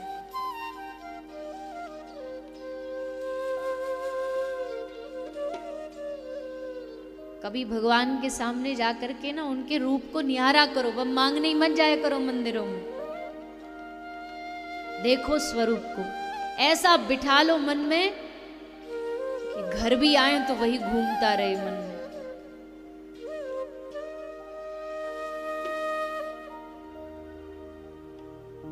और ब्रज के जितने भी ठाकुर हैं, जितने भी विग्रह हैं, सप्त देवालय हैं वृंदावन में, कुछ एक मूर्ति बाहर चली गई, पर अभी भी जो वर्तमान में जो ब्रज में अलग अलग ठाकुर जी विराजमान हैं, एक से बढ़कर एक है, एक से बढ़कर एक। सबके नैनों की भाषा अलग अलग है। बिहारी जी के नैन थोड़े से जरा हल्के से गंभीर हैं, राधा रमन जी के नैन बड़े चंचल हैं, ऐसे तीखे कटारे से। चरणारविंद उनके चरणों को देखो। वैसे तो दिखते कम है, बिहारी जी के तो एक ही बार दिखते हैं वर्ष में, साल में एक बार। राधा रमन जी थोड़ा थोड़ा समय समय पर चरणों का दर्शन कराते रहते हैं। उनके जो चरणों की शोभा है, आहा, एक एक रूप, एक एक लावण्य ठाकुर जी का अद्भुत है। वो जिसके घट में बैठ गया ना, तो फिर दुनिया में सब लावण्य, सब रूप ऐसे लखेंगे, अरे ये इतना सुंदर है। जब संसार का हाड़ मास का ये दिखने वाला शरीर इतना सुंदर है, तो सोचो हमारी राधा रानी कितनी सुंदर होंगी, हमारे श्याम सुंदर कितने सुंदर होंगे। उनकी रूप की तो बात ही निराली है। इसलिए गोपी कहती है, ए ठाकुर जी देखो, हमें घर में जीने दो, हमको घर में रहने दो, ये बार बार आके अपना रूप न दिखाया करो, ये बांसुरी न सुनाया करो, फिर ना घर में मन लगता ना परिवार में, घर वाले अलग से ताना देते। एक गोपी यमुना के घाट पर बैठी बड़ी परेशान थी। नारद जी आए, नारद जी ने पूछा क्यों परेशान है? तो नारद जी पूछो मत, इसने जीना हराम कर रखा है। मैं जाती हूँ गौशाला गाय का दूध निकालने, गाय का दूध निकाल रही हूँ, इतने में आ गया, आकर के बोला, अरे गोपी खुद के लिए ही सारा दूध निकालेगी, थोड़ा हमको भी पिलाएगी, थोड़ा दूध पिला हमको। सो मैंने वो दूध की जो धार है वो पात्र में बर्तन में करने की जगह उसकी ओर कर दी, ताकि सीधा ये धार उसके मुंह में जाए और वो गट गट गट दूध पी जाए। मैं पिलाती गई, वो पीता गया, मैं पिलाती गई, वो पीता गया। तभी पीछे से सास आई। सास ने आके कहा, अरे बावरी क्या कर रही है, सब रात दूध फैला दिया तूने। और जैसे मैं एकदम आँख खोल के देखती हूं तो गाय भी है, दूध भी है, पर कृष्ण नहीं। सारा दूध की जो धार है ऐसे ही जमीन पर फैली हुई। महाराज वहां से जैसे तैसे सास की डांट खा के घर पहुंची। घर जैसे पहुंची तो रसोई में खड़ी थी कि तभी भागा भागा आ गया। आकर के बोला, अरे ओ भाभी क्या कर रही है, आज भोजन में का बनायो है हमको। सो मैं उससे बातें करने लगी। बातें करते करते चूल्हे पर रखी जो सब्जी थी जल गई। सास भागी भागी आई, अरे बावरी सब्जी जला दी। फिर मुड़ के देखी, फिर कन्हैया गायब। अरे नारद जी क्या बताऊं, बड़ी बड़ी दशा खराब है मेरी। क्या हर जगह दिखता है, जहां जाऊं वहीं दिखता है, और जैसे कोई सावधान करता गायब हो जाता है, दिखना अदृश्य हो जाता। मतलब मैं समझ गई, मुझे कोई भारी रोग है जो हर जगह ये दिखाई देता। इसलिए काम करो नारद जी, कोई मंत्र दे दो, ऐसा मंत्र दे दो कि ये मन से, आंखों से ये कन्हैया निकल जाए, मन से निकल जाए। नारद जी की आंखें खुली की खुली रह गई। दुनिया में हमसे जहाँ जाते लोग मंत्र मांगते हैं कि ऐसा मंत्र दे दो जो भगवान हमारे मन में आ जाए। ये पहली ब्रज की गोपी जो कह रही मन से निकल जाए ऐसा कोई मंत्र दे दो। ब्रज की गोपियों की बात ही अलग है। कह रही हैं, गोपी का एक ब्रज का बड़ा प्यारा स्वभाव है। गोपी कहती है, ठाकुर जी हे श्याम सुंदर, हमारे पास आओ ना तो ने थोड़ा सो घूंघट करके आया करो। ये आ जाते हो तुम सज धज के श्रृंगार करके हमको अपना रूप दिखाने, ऐसे ही आते रहे ना तो हमारी नजर लग जाएगी आपको। इसलिए इस नजर से बचना है। तो गोपी कहती है, हे श्याम सुंदर हमारी गली आओ, हमारे घर आओ तो छुप छुपा के आना, नहीं तो हमारी नजर तुम्हारे सौंदर्य को, स्वरूप को देख करके लग जाएगी। तो ऐसा भगवान का सौंदर्य भला किसका मन आकर्षित ना हो। कोई मूढ़ी होगा जो इतना सौंदर्यवान भगवान सामने खड़ा हो, उसकी वाणी, उसके गुण सुन रहे हो, फिर भी मन ना जाए उस ओर। सुखदेव जी का मन चला गया, आहा कितना कितना सौंदर्य इस व्यक्ति में, कौन है ये। एक बार को खड़े हो गए सुखदेव जी, ध्यान भंग हो गया, टूट गया ध्यान। पर फिर मन में आया, अरे सुखदेव जैसा महात्मा किसी के सौंदर्य पर आकर्षित हो रहा है, ना ना ना, कोई होगा सुंदर अपने लिए होगा, सुंदर होना बड़ी बात थोड़ी है। हाँ अगर स्वभाव भी उतना ही सुंदर हो तब तो बात बने। तो शिष्यों ने फिर दूसरा श्लोक सुनाया कि लो ये भी सुन लो। अहो बकीयम स्तन कालकूटम जिघांसया पायदप्य साध्वी। भूल गए उस दिन को, पूतना मौसी आई थी, विष भर के लाई थी अपने स्तन में कालकूट विष की, कन्हैया को मार दूंगी। पर जो मारने आया उसी का उद्धार करके उसको मोक्ष पदवी दे दी। कम वा दयालु शरणम व्रजेम। कोई मिलेगा ऐसा दूसरा दयालु जो शत्रु को, दुश्मन को भी माँ की गति दे दे। ऐसा स्वभाव भी किसी का नहीं। बस सुखदेव जी ने कहा हो गया बहुत ध्यानवान, अब बस ये श्लोक कहाँ से मिल जाए, ये कहाँ से इनको प्राप्त हो, हम वही स्थान बता दीजिए। ऋषियों ने बताया हमारे गुरु जी ने एक ग्रंथ लिखा है, बस आ गए वहाँ। और व्यास जी ने भागवत जी का जो अद्भुततम ग्रंथ है वो सुखदेव जी को प्रदान किया। सुखदेव जी ने इस भागवत रूपी ग्रंथ को आगे प्रचार प्रसार करना आरंभ कर दिया।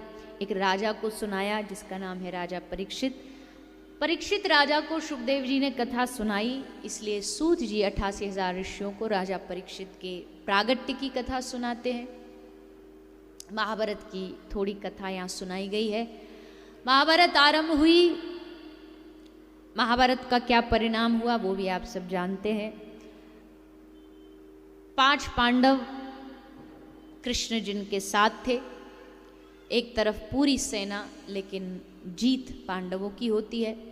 दुर्योधन की जांग भीम ने अपनी गदा से तोड़ दी, अकेला युद्ध भूमि में पड़ा था। अश्वत्थामा ने आकर के तसल्ली दी, कहा कि महाराज अभी भी समय है, मैं कुछ करता हूं। 5 पांडवों के बालकों को सर काट के मार करके ले आया। अर्जुन को पता लगा, भगवान कृष्ण को सारथी बना करके अर्जुन चल पड़े, इसको रस्सी से बांध के घसीट करके लेकर के आए। द्रौपदी ये दशा देख नहीं पाई और कहती है, मुच्यता मेष ब्राह्मणो नितराम गुरु, ब्राह्मण को मारना नहीं चाहिए, गुरुपुत्र को नहीं मारना चाहिए, इसलिए इसे छोड़ दो। ये बात युधिष्ठिर महाराज को अच्छी लगी, उन्होंने समर्थन किया, भीम ने विरोध किया। तब उसके समाधान में भगवान कृष्ण ने समाधान ये दिया कि इस अश्वत्थामा का अपमान करके इसे भगा दो, क्योंकि ब्राह्मण है, ब्राह्मण का अपमान ही उसकी मृत्यु है, तो मृत्यु भी हो जाएगी और हत्या का पाप भी नहीं लगेगा। तो अश्वत्थामा को अपमानित करके उसे वहाँ से भगा दिया गया। अश्वत्थामा को यह अपमान सहन नहीं हुआ, उसने उत्तरा के गर्भ में जो बालक पल रहा था उस गर्भस्थ शिशु पर ब्रह्मास्त्र का प्रहार किया। गर्भ में परीक्षित जी थे, ब्रह्मास्त्र लगते ही मृत्यु हो गई। लेकिन उत्तरा भागी भागी भगवान की शरण में आई, तो भगवान ने आकर के उत्तरा की रक्षा की। गर्भ में जाकर के भगवान ने परीक्षित जी को पुनः जीवित किया, पुनः जीवन दिया।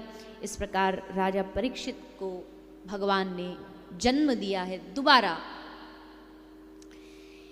इसके बाद भगवान श्री कृष्ण और पांडवों की बहुत सारी कथाएं आती है, जिसको पूरा करते हुए, सब पर कृपा करते हुए भगवान द्वारिका की ओर जा रहे थे। आकर के भगवान कृष्ण के पास कुंती बुआ आती हैं, बड़ा सुंदर एक वरदान मांगा है, जो आप सब जो कथा से जुड़े हैं वो जानते ही होंगे। बुआ कुंती ने स्तुति की और मांगा, विपदः सन्तु न शश्वत तत्र तत्र जगद्गुरो भवतो अदर्शनम यश अपुनर्भव दर्शनम। हे प्रभु, मुझे जन्म जन्मांतर के लिए विपत्तियां दे दो, दुख दे दो, ताकि दुखों के सहारे मुझे आपका स्मरण बना रहे, आपकी याद बनी रहे। देखो, संसारी और भक्त में बस इतना सही फर्क है। हम दिन रात गाते हैं, भक्त जनों के संकट क्षण में दूर करो, लेकिन बुआ कुंती करे संकट दे दो। हमारी सोच में और एक पक्के भक्त की सोच में यही फर्क है। हम कह रहे हैं ले लो, वो कह रही है दे दो। क्योंकि जितना तुम विपत्तियां दोगे, जितना तुम दुख दोगे प्रभु, अच्छा आप सबका ये अनुभव नहीं है क्या? वैसे तो रोज रोज हनुमान चालीसा पढ़ लेते हो, पर जिस दिन एकदम जान या अटकी हो ना संकट में, उस दिन जब हनुमान चालीसा निकलेगा तो रटा रटाए नहीं निकलेगा। जैसे हनुमान चालीसा भी ऐसे बोलते हैं जैसे राजधानी एक्सप्रेस गाड़ी निकल रही है और वो भागो अब जल्दी जल्दी। उस दिन वैसे नहीं निकलेगा, दिल से निकलेगा, क्योंकि आपत्ति सर पर पड़ी है। हम भगवान से सुख मांगते, पर बुआ कुंती दुख मांग रही है। हमारे जीवन में दुख नहीं है। देखो, दुख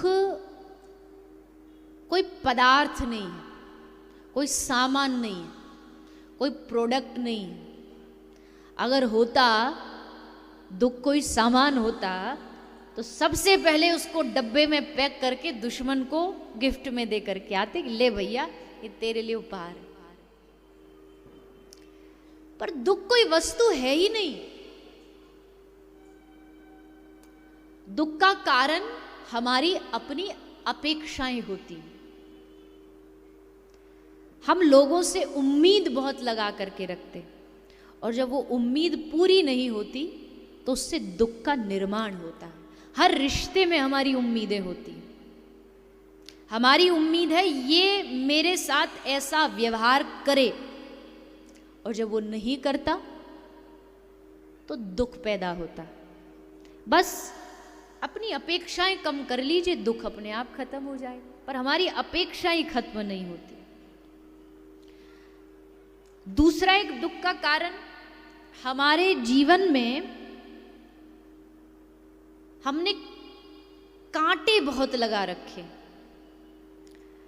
कांटे मतलब आशाओं के, उम्मीदों के कांटे। अब मान लो कोई आदमी सड़क पे चल रहा है, सड़क पे चलता चलता बोला, अरे भैया इस सड़क पे कांटे बहुत हैं, जैसे चलता हूं एक कांटा चुभता है, फिर चलता हूं फिर एक कांटा चुभता है। दूसरे आदमी को लगता है कहाँ कांटे, हम भी तो चल रहे हैं, हमको तो कोई कांटा ही नहीं लग रहा, और तुमको हर कदम कदम पे कांटे लग रहे हैं। इसका कारण क्या है?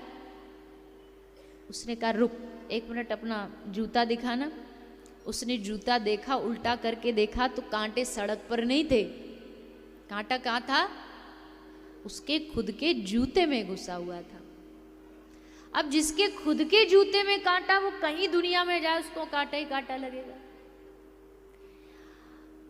हर जगह और अगर तुमको निराशा और दुख दिखाई दे रहा है, इसका मतलब है दुख बाहर नहीं है, दुख तुमने यहां गढ़ा रखा है। इसलिए जहां तुम जाओगे हर जगह तुम्हें निराशा दिखाई देगी, हर जगह तुम्हें दुख दिखाई दे, क्योंकि कांटा यहां लगा है।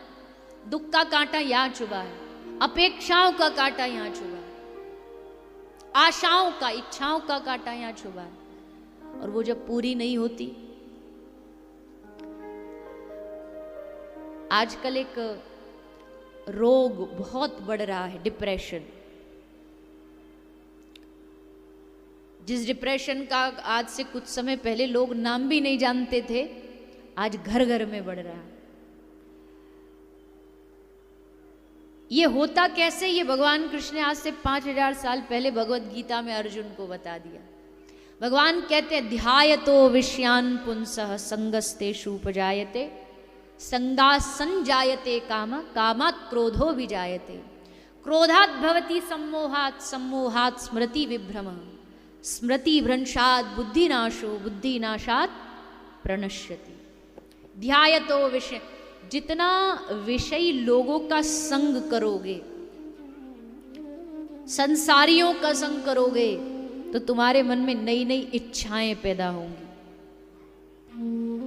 उसका घर ऐसा है, मेरा छोटा है, काश वैसा घर बन जाए। लग गया एक कांटा, चुभा एक कांटा।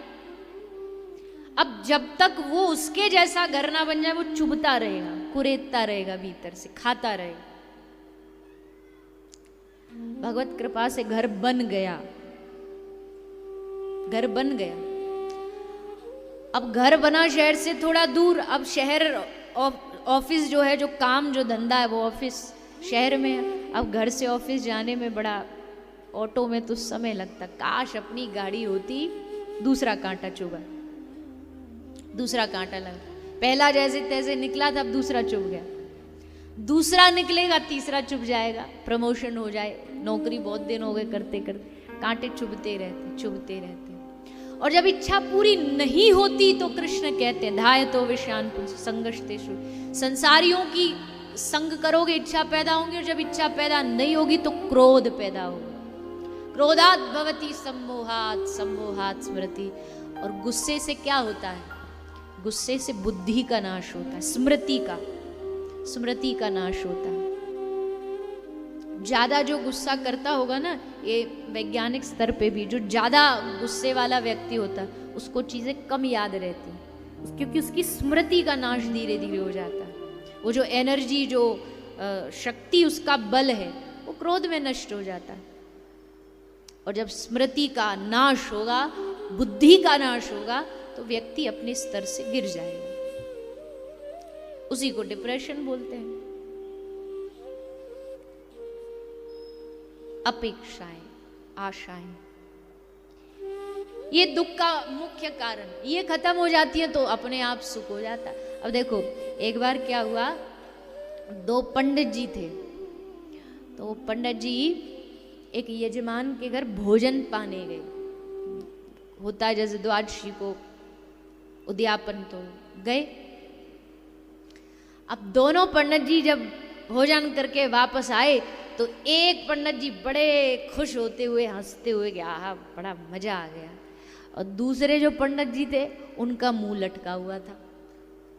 तो एक सामने वाले व्यक्ति ने कहा कि लगता आप किसी दूसरे यजमान के घर गए हो, ये शायद किसी दूसरे यजमान के घर गए, इसलिए एक खुश है एक बोले नहीं एक ही के घर में गए थे। अच्छा हो सकता है इनको खाने के लिए ज्यादा अच्छा मिला हो, इनको कम अच्छा मिला हो, इसलिए ये दुखी है ये सुख। बोले नहीं दोनों को बराबर मिला था, बढ़िया सेम एकदम थाली दोनों की सज के आई थी। अच्छा फिर ये दुखी, अच्छा हो सकता है, अच्छा चलो भोजन बराबर का सब, दक्षिणा में थोड़ा ऊपर नीचे कर दिया होगा, इनको लिफाफे में ज्यादा मिल गया इनको, बोले नहीं इनको भी 500 इनको भी 500। तो फिर महाराज तुम्हारा मुंह लटका, तुम दुखी और ये सुखी कैसे हो? तो तुम दुखी कैसे हो? बोले हम इसलिए दुखी, हमने सुना था ये शहर के बड़े धनवानी सेठ जी हैं, हमको लगा सेठ जी के इतने धनवानी हैं, इतना नाम है इनका, बड़े दानी में गिने जाते हैं, तो कम से कम 1100 का लिफाफा तो मिलेगा, पर 500 दे दिए, इसलिए हम दुखी हैं। और महाराज जी आप काहे को सुखी हो? बोले हम इसलिए सुखी है कि धनवानी तो खूब है, हमने भी सुना था, पर ये भी सुना था कंजूस एक नंबर के, हमने सोचा था 100 रुपया भी नहीं देंगे, 500 मिल गए, इससे बड़ी खुशी की बात क्या हो सकती है? अब देखो ना तो उसको ज्यादा मिला और ना इसको कम मिला, पर उसने उसमें सुख ढूंढ लिया और उसने उसमें दुख ढूंढ लिया। 1100 मिलते तो सुखी होता, ये कराम को 100 की भी उम्मीद नहीं थी इनसे। अब बताओ दुख कहाँ है? कहाँ है? अपेक्षाओं में ही तो है, हमारी अपनी जो उम्मीद है उन्हीं में तो दुख है, हमारी बुद्धि में ही तो दुख है। एक आदमी आता है, उसको देख के दूसरा एक आदमी तो इतना खुश हो जाता, वाह वाह आप आए, आज तो हमारा दिन बन गया। वहीं एक उसका शत्रु से देखता तो कहता आज तो दिन खराब हो गया।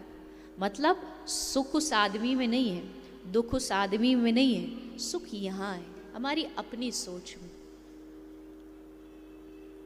तो दुख का कारण भी किसी और को मत बनाया कर, वो आदमी ऐसा है इसलिए मैं दुखी हूं, वो तो वैसा है ही, पर असल में हमारी अपनी अपेक्षा हमें दुख देती।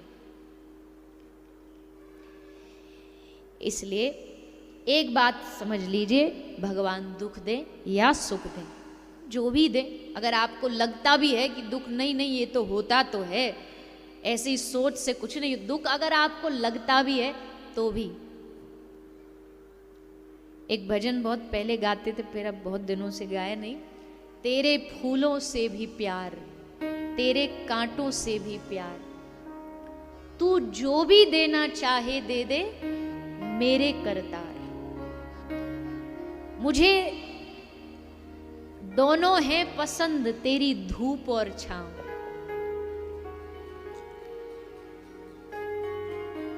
शब्द बड़े अच्छे, पूरे अभी याद नहीं, बहुत समय हो गया गाए हुए। मुझे दोनों हैं पसंद, तेरी धूप और छांव। बताओ छाया ही छाया रहे अगर दुनिया में 24 घंटा तो जी पाओगे?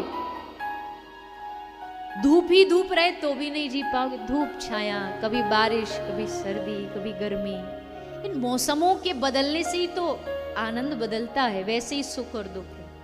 हे करतार, फूल भी तेरे हैं तो कांटे भी तो तेरे हैं, फूल फूल दे दो कांटे नहीं दो, ऐसा नहीं। भगवान से कहो जो तेरी मर्जी है वो मेरी मर्जी है, तुझे जो पसंद है, मैं तो तेरा खिलौना हूं, तू जैसे नचाना चाहे वैसे नाचने को मैं तैयार हूं।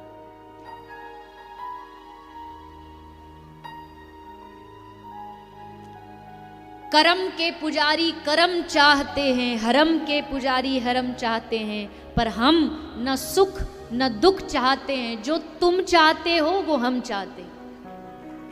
तुमको जो पसंद है हम उसमें राजी, और धन्यवाद देते रहो उनको, सुख दुख की आशा मत रखो।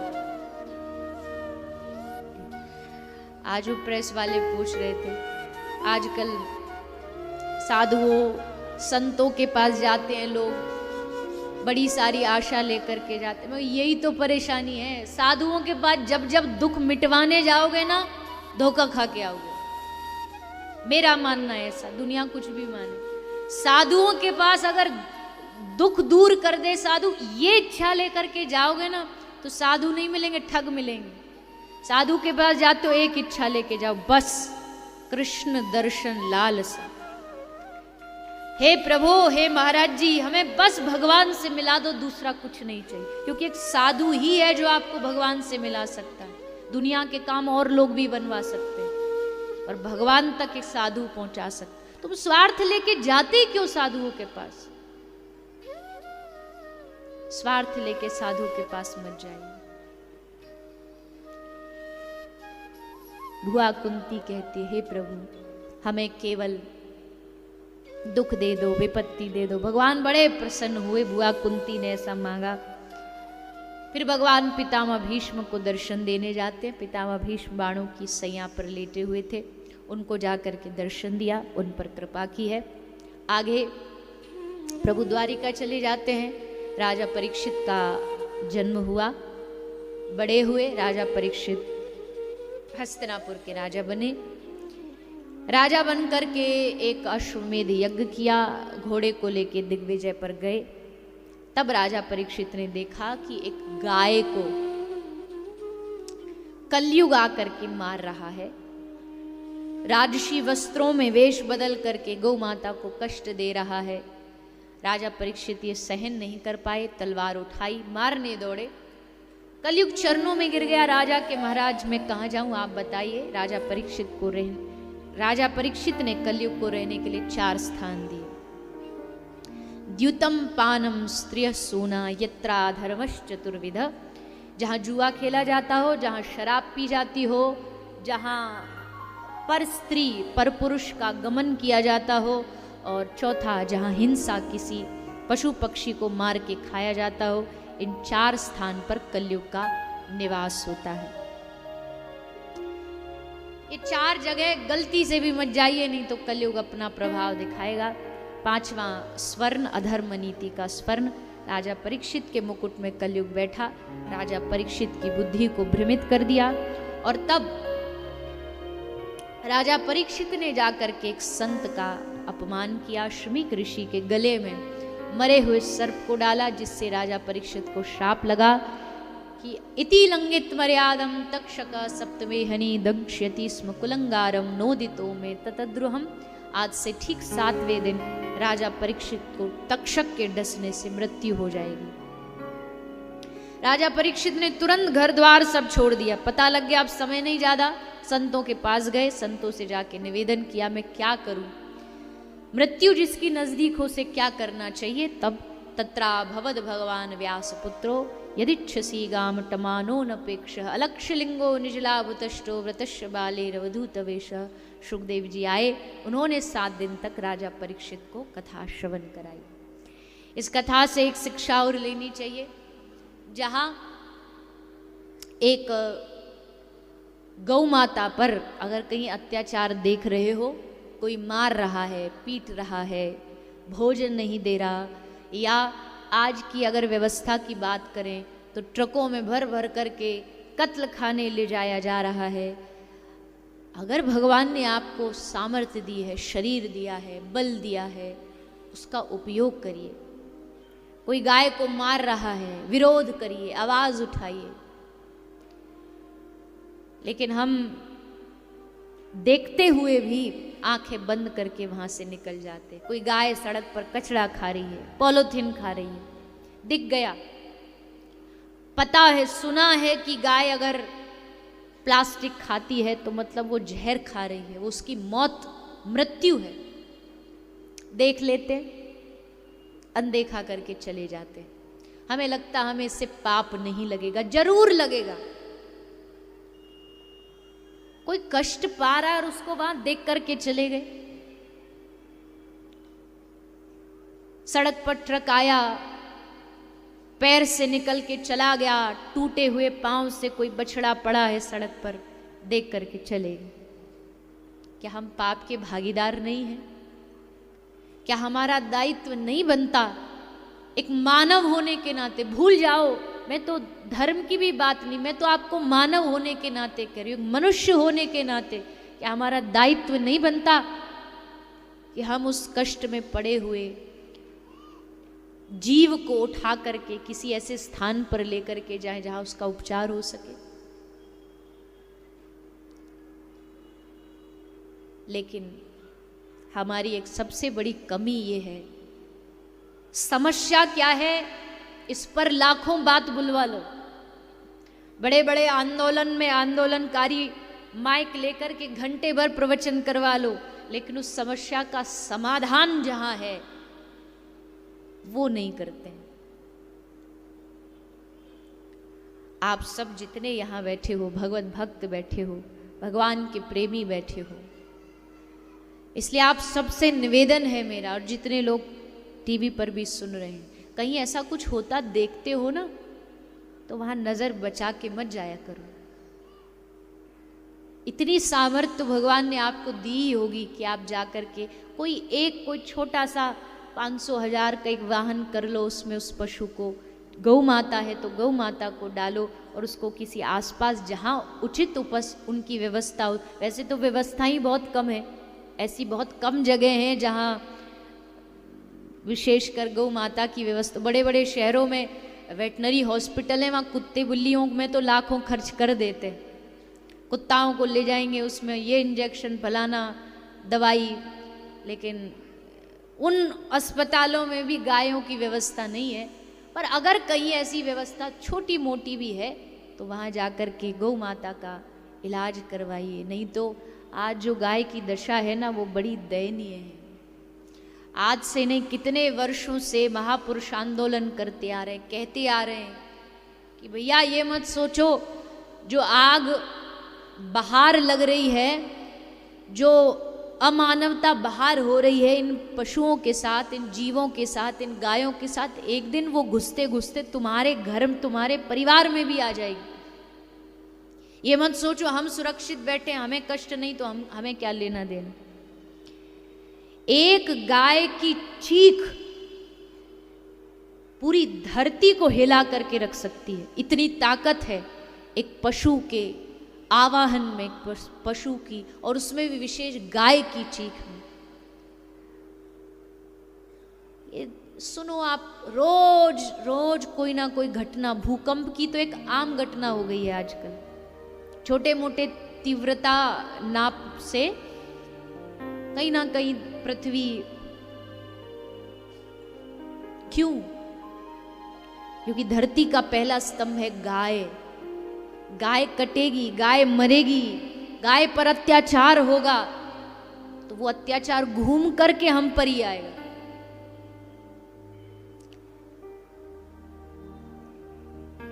न्यूटन ने कहा ना तुम सेब गिरा नीचे तो उसने लॉ बना दिया, law of gravity, law of attraction, आदान प्रदान। यही तो हमारे जीवन में भी होता है, कर्मों का आदान प्रदान। आज जो हम कर रहे हैं वो हमको एक दिन भुगतना पड़ेगा, जीवों के साथ जो हम कर रहे हैं वो हमें भुगतना पड़ेगा, इसलिए इसमें सावधानी बरतनी चाहिए। और वैसे भी अगर आम पशु के लिए इतना प्रेम होता है तो गाय तो माँ है, जगत जननी है, धर्म की माँ है। धर्म हमारे सनातन धर्म में बैल रूप में माना गया है और बैल की जननी माँ गौ माता है, तो धर्म की जननी गाय है। अगर गाय नष्ट होगी तो धर्म नष्ट होगा। आजकल धर्म को बचाने के लिए जो सनातनी, उनमें बड़ी जागृति हो रही है और अच्छी बात है, होनी चाहिए, पर ये मत भूलना जब तक गाय नहीं बचेगी ना तब तक धर्म मिटता रहेगा। इसलिए अगर धर्म को स्थापित करना है तो गाय को बचाना हो, गौ माता की रक्षा करनी हो। घर में गाय रखो, ये बात तो आजकल कम ही लोग मानते हैं। वैसे कुछ भी करवा लो, शहर में अच्छे अच्छे शहरों में लोग फार्म हाउस बना के उसमें घोड़े तो रख लेते पर गाय नहीं रखते। घोड़ा रखना ये तो बड़े रईसों का काम है, और गाय रखने ये तो पुराने जमाने की, पुराना जमाना नहीं है। पुराने जमाने के लोग अगर कुछ करते भी थे ना तो उसके पीछे बहुत एक बड़ा लॉजिक होता था। गाय घर में रखने का इतना बड़ा प्रमाण, घर में बीमारियों का नाश, घर में आपदाओं का नाश, भगवान की कृपा, कितने सब लाभ होते थे। और चलो मान भी लिया किसी कारण से आप गाय नहीं भी रख पा रहे तो भी कितने मार्ग हैं गौ माता की सेवा करने। क्या कि कोई शहर ऐसा है जिसमें गौशाला नहीं है, जरूर होती है, छोटी हो बड़ी हो अलग बात है, पर होती जरूर है। वहाँ जाते हैं कभी? वहाँ जाइए, वहाँ जाके गौ माता की सेवा करिए, हाथ से सेवा करिए। हमारे पास नहीं है पैसा, ये कहते हैं लोग गौ माता की सेवा के लिए पैसा। अरे पैसा तो दूसरी बात है, पैसा तो बेचारे वो दे रहे हैं जो कुछ जा नहीं पा रहे, तो चलो हमारे धन से ही सेवा हो जाए। पर तुमको भगवान ने अगर तन अच्छा दे रखा है तो उससे सेवा करने में क्या हर्ज है? करिए, जाइए। तो राजा परीक्षित के जीवन से एक सबसे बड़ी शिक्षा यही है कि गाय, गौ माता या किसी भी जीव पर कोई आघात हो रहा हो तो चुप मत बैठिए, आवाज उठाइए। विशेषकर जो राज्य पद पर होते हैं उनका तो परम दायित्व बनता है कि गौ माता का संरक्षण हो, संवर्धन हो। सर्वदेवमयी गौ माता है, उनसे हमें बहुत कुछ प्राप्त हुआ है और समाज को प्राप्त होता रहेगा। और भी कैसे हम गौ माता की सेवा कर सकते हैं वो भी समय समय पर हम चर्चा कथा के माध्यम से करते रहेंगे। तो आइए कथा को थोड़ा आगे विश्राम की ओर बढ़ाते हुए कुछ अंतिम सूचना उसको श्रवण करेंगे और उसके बाद हम सभी भगवान नाम का कीर्तन करते हुए आज के सत्र को विराम की ओर बढ़ाएंगे। लेकिन सबसे प्रार्थना है कोई भी खड़ा ना हो, जाए ना।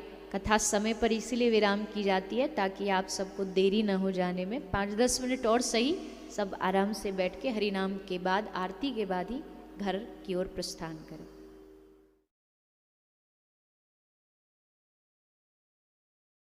मन व हृदय में विराजे बांके बिहारी जी का ध्यान सुमरन करते हुए आरती का आनंद लें। एक बार सभी लोग दोनों हाथ उठा के जोरदार जयकारा बोली वृंदावन बिहारी लाल की जय। श्री कृष्णा, जय गौ माता। ओम ज्वालामालिन्ये नमः, रत्नेश्वर्यै नमः, सर्वोपचारार्थगन्धक्षतपुष्पाणिं समर्पयामि। ओम चंद्रमा मनसो जातचक्षुः, सूर्यो अजायता, श्रोत्राद् वायुश्च प्राणश्च मुखां दग्निराजायता। बांके बिहारी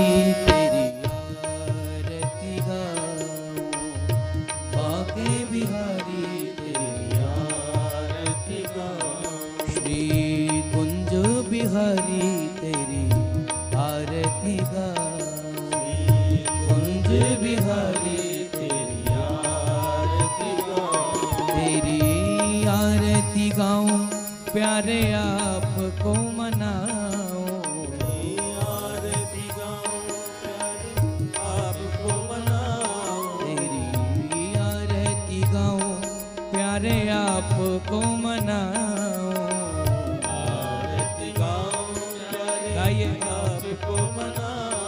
श्री बांके बिहारी तेरी आरती गाऊं, बांके बिहारी तेरी आरती गाऊं।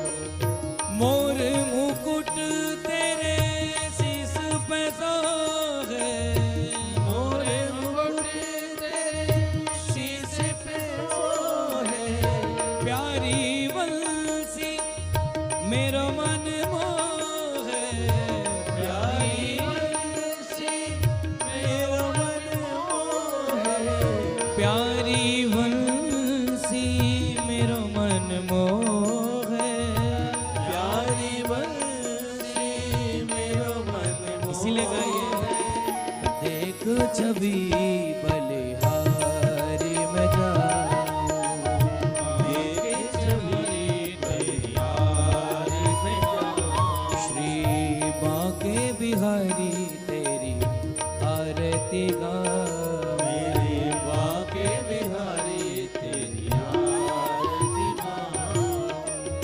चरणों से निकली है गंगा प्यारी, चरणों से निकली है गंगा प्यारी, जिसने सारी दुनिया तारी, जिसने सारी दुनिया तारी, जिसने सारी दुनिया तारी, जिसने सारी दुनिया तारी। मैं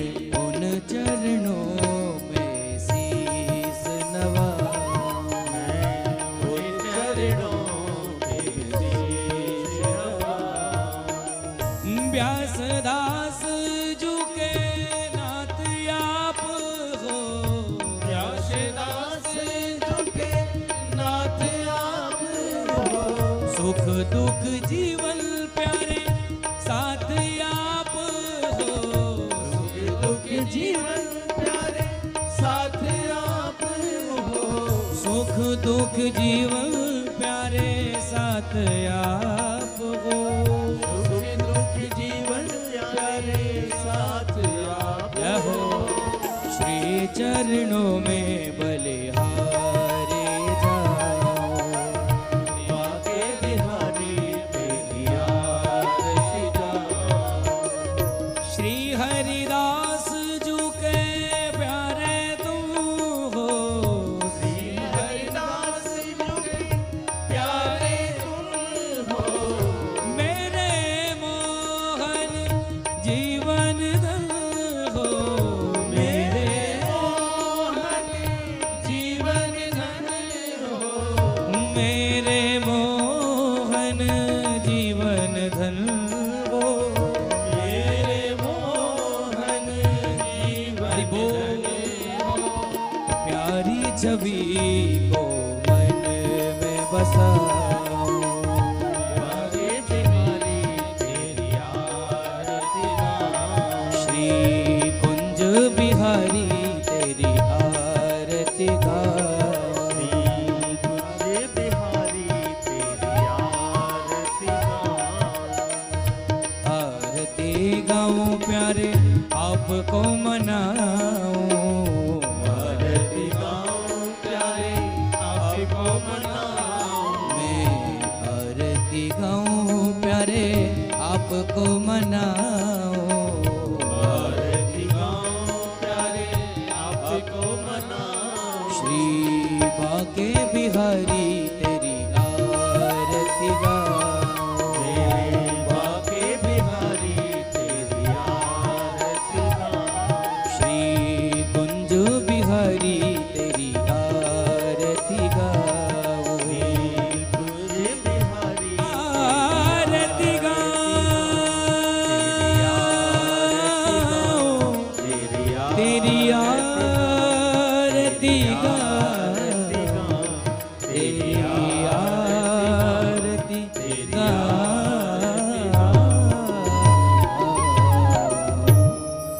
ओम कर्तो निराजनं पुष्पादिबन्धनम् आरोग्यार्थे आत्मादिबन्धनमन्त्रपुष्पाञ्जलिः।